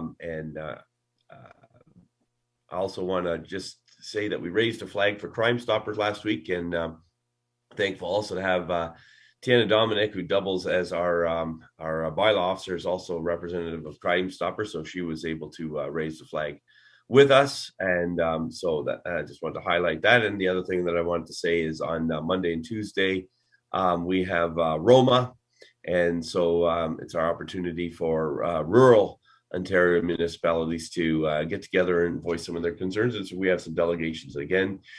As usual, thank you to staff for getting us those delegations so that generally speaking we hit above our weight, so we are able to kind of keep West Lincoln needs front and center for the province. So just wanted to highlight that, and that's all I have, Mr. Chair. Okay, thank you, Mr. Mayor. Councilor Rayner. Thank you. Through to the CAO. On snow day out in my area in Caister, we had a situation where we had a lot of chicks to be delivered to a farm, but the road wasn't plowed yet, and the individual mentioned a number of times they called the office, the township office, but nobody would answer the phone. What is the procedure on a snow day with regards to that, so that we can alleviate that situation in the future? Because obviously they were panicking because those chicks could have died in the truck. was there somebody actually manning the phone? They said they called and nobody would answer. So you're correct. We on snow day means we close the facility, and it's pretty unprecedented. But staff have told me we've maybe done it once or twice before in the past, but it was so bad we couldn't get people into the office safely, and so we closed the doors. And then we did have staff listen into the voicemails and respond. We're going to look at our practices to see how we could improve upon that. There were maybe 8 calls that came in that were responded to, and they were all with concerns about plowing, and all very legitimate concerns. It's not a perfect scenario, Councillor. It's in a bit of an emergency situation, and we had to pivot really quickly and try to get things back on track. We had an EOC meeting yesterday at 1:30 and needed to talk about some of the other issues that were going on as well. So before we could even talk about responding to some of those things, we didn't know until we had some of the answers.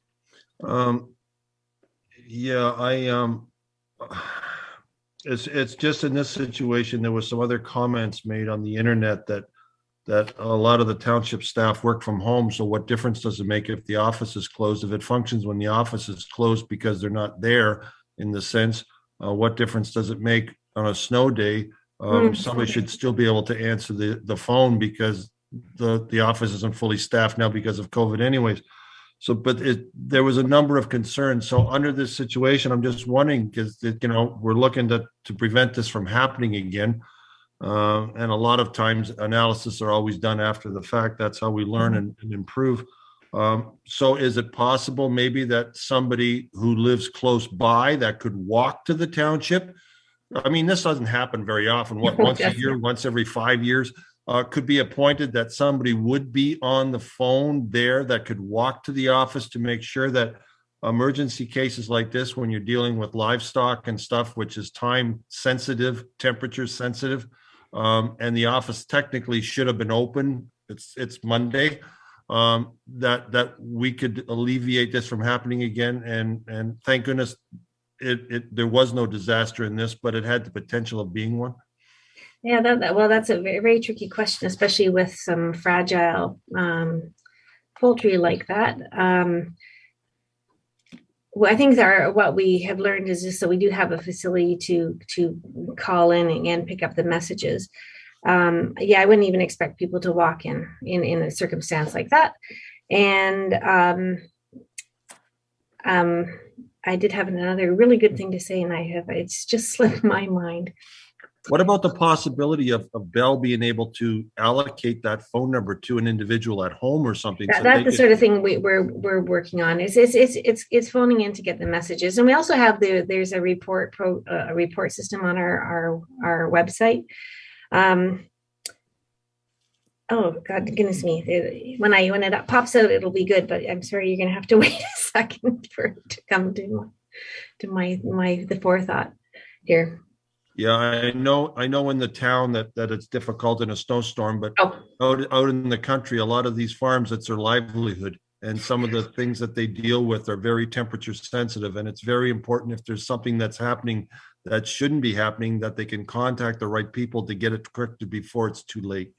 What I will say, and finally it came to me. So even though we've reduced our number of staff, we have maintained full frontline coverage. So the front desk is always covered, except on a snow day. And so that's what we'll investigate it, and I'm sure there'll be some further discussion about that. We're constantly learning. Thank you for bringing that up. All right, thank you very much. Thank you, Mr. Chair. So thank you, Councillor Rayner.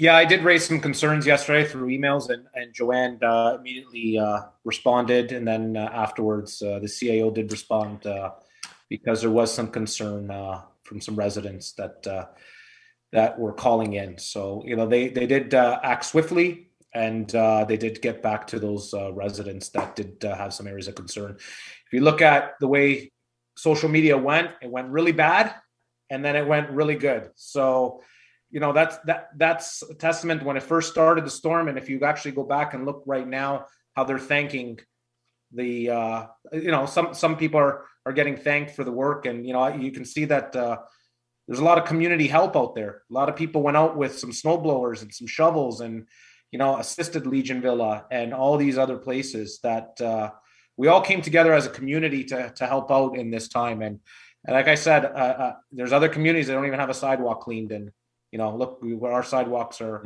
all there, and our roads are all clean, and we have access. So again, it went really bad, and it actually got really good really fast. So, well, Mr. Chair, yeah. On that note, though, I think it's worth noting as well. Like, there were people who were actually praising town staff as well on social media. And unfortunately, I think it comes down to the luck of the draw of the street, which is, you know, can't unfortunately plow 813 kilometers road all at the same time. And correct, you know, and that's why I said it kind of went bad, and then it went really good. So yeah. You know, that's what I was trying to, maybe I didn't. Well, it went bad when they were panicking. Obviously, they'd be Correct. panicking. You got $100,000 worth of livestock sitting in a truck just down the road, and you can't get it to the barn. Obviously, they panic, and once the problem's resolved, obviously they feel better.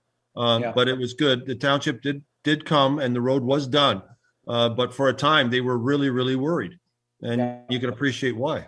So, like I said, there's other municipalities that people are still unable to go to work because they can't get out of their street. So. You know, again, they went bad, but it got really good. So thank you for that, pointing that out, Councilor Riley, and thank you for bringing that forward, Mr. Rayner, and thank you for answering, Madam CAO. This is the end of our first meeting tonight. It's 10:10. I'd like to possibly take a 5-minute washroom break or little break, and hopefully we can reconvene back here at how about 10:10? Is that okay if everybody reconvenes for Public Works? Is that enough time? That says 1 minute from now. Oh, sorry. No, 10:15. Sorry about that. Okay. Sorry, I meant 5 minutes. 10:15, if that's okay. We'll reconvene. So I'd like to adjourn the meeting at 10:09. Thank you.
Okay. And don't forget your 10 seconds.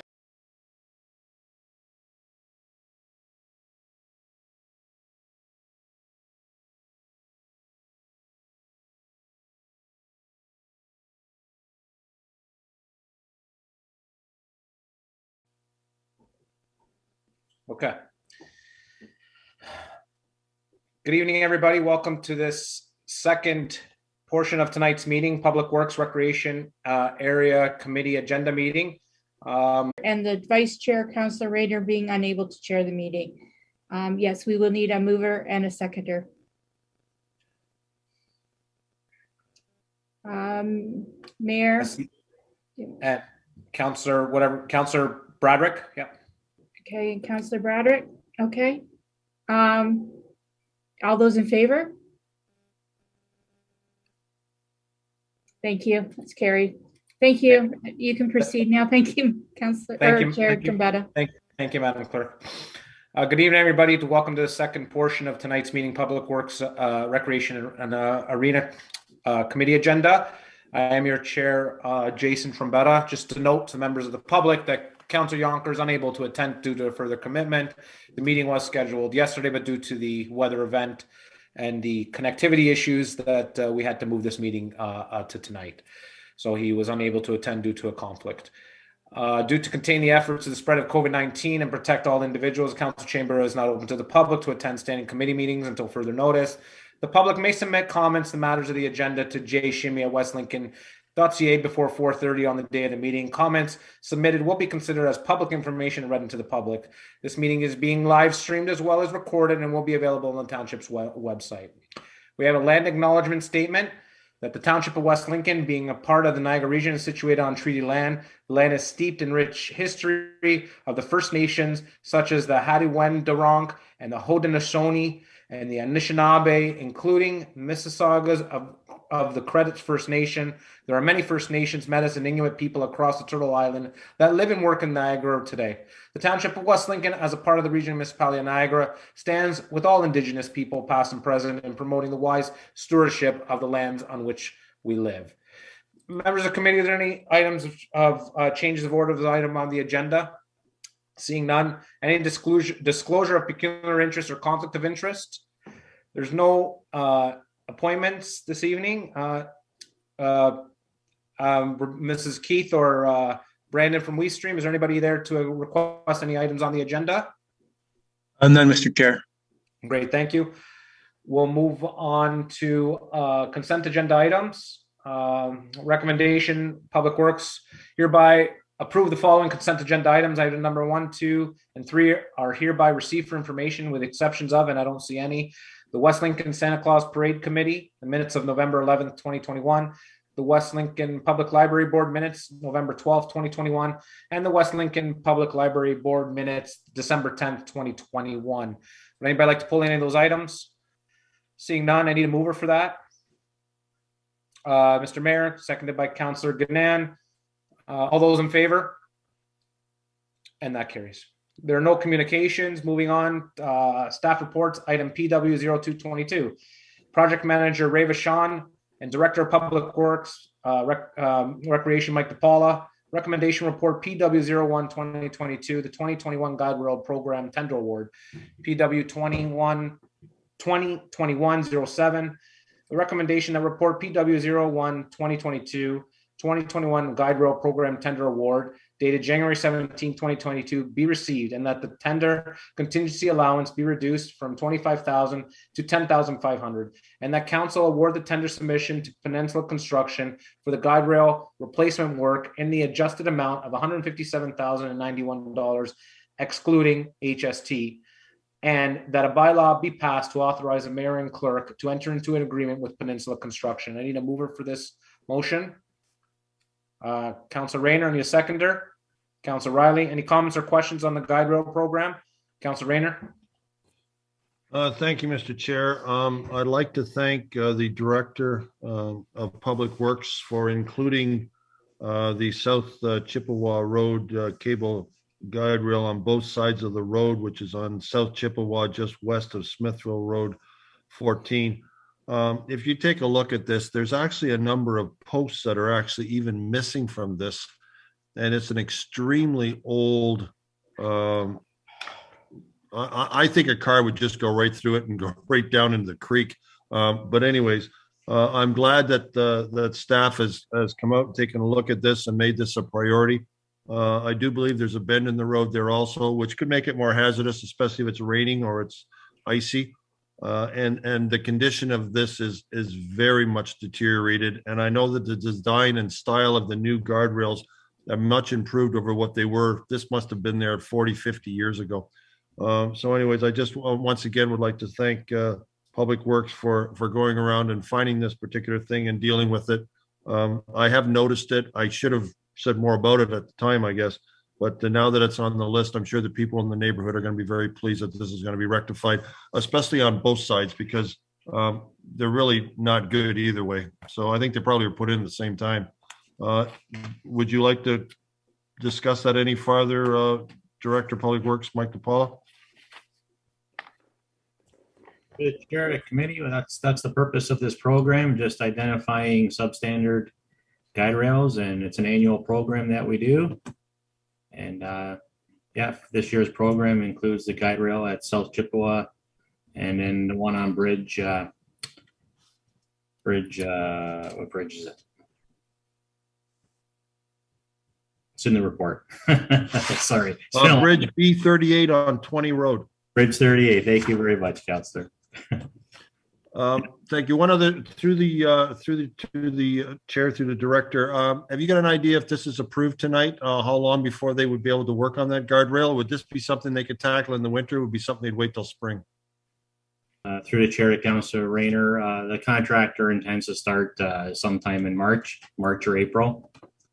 When the weather's better. Yeah, when the weather's better. That's correct. Yeah. But if you get to tender these projects this time of year, you get good pricing this time of year. Yeah, no, your timing was good, and picking that area was excellent, because it certainly needs attention, and I'd rather have it done now than if there was a serious accident there. Thank you so much. Thank you, Councillor Rayner. Any other questions or comments on the guide rail program? Seeing none, I'll call the vote. All those in favor? And that's carried. Moving on to item PW0322, Coordinator of Recreational Services, Wendy Beatty, Director of Public Works and Recreation, Mike DePaula, Information Report, Rec 01-2022, West Lincoln Community Center and Recreational Services, COVID-19 update. The recommendation that report REC 01-22, West Lincoln Community Center and Recreation Services, COVID-19 update dated January 17th, 2022 be received for information. I need a mover for that. Councillor Riley, seconded by Councillor Gannon. Comments or questions on the COVID-19 update for the rec center? Madam CAO. Just further to the question that came up in the last committee meeting, the whole background section starting on page 20 and 24 in the agenda lays out the history of the closing and the reopening of the community center. So again, it's a really good document that explains what's been happening during COVID. Thank you. Okay. Any other members of the committee with any comments or questions on this matter? Not seeing any, I'll call the question. All those in favor? And that carries. Members of council, any other business of an informative nature? I just wanted to add one more thing in. We forgot to mention somebody that needs some credit for, last night's snow removal. Steve McGean. He sent a bunch of emails, informative emails, keeping us councillors and staff in the loop of where they are at within the community. And, and not just Steve, but Trey and all the rest of the public works guys that, worked the maximum hours they could possibly work to finish the snow event, and then actually have to, take their rest by provincial legislation and then come back in. So, for those guys to be committed to come to do that many hours and then to go home, sleep 8 hours and come back, it shows the commitment they have. And again, just to the staff that, again, Steve does need some credit there, because, he did keep us informed, and obviously Director DePaula, he's worked with you, so you as well. they did keep us informed. So I just wanted to say thank you for that and keeping us in the loop. And, with that information, we can respond to the public when we do get questions from their social media or, by phone. So I just wanted to say thank you for that, Steve McGee and Director DePaula and all the staff. Thank you for that. Anybody else? Any members of council of an informative nature? Nothing. Okay. Moving on. There's no new business. There's no confidential matters. I guess we can adjourn this meeting at 10:26. We do have one more special council meeting right after this, so we can probably roll into that. And I'll pass over the microphone to the mayor. Thank you. Okay, so let's we stream. We're done, and let's just regroup here for a second.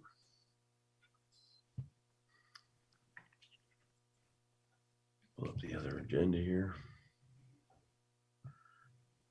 Right here.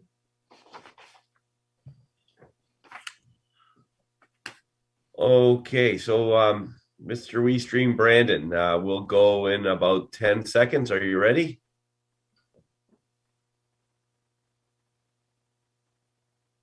Okay, excellent. Then I'll grab the thing and just say welcome to the special council meeting. It's just to attend to a time-sensitive matter. I will read the land acknowledgement one more time. This evening, the Township of West Lincoln, being part of the Niagara region, is situated on treaty land. This land is steeped in the rich history of the First Nation, such as the Hattawin-Windaronk and the Haudenosaunee and the Anishinaabe, including the Mississauga and the Credit First Nation. There are many First Nations, Métis, and Inuit people from across Turtle Island that live, work in Niagara today. The Township of West Lincoln, as part of the regional municipality of Niagara, stands with all Indigenous people, past and present, in promoting the wise stewardship of the lands on which we live. Are there any disclosures of pecuniary interest or conflict of interest, members of council? I see none. I don't think there's anybody here to address council on the item that's on this agenda. So I'm going to move on to the bylaw itself.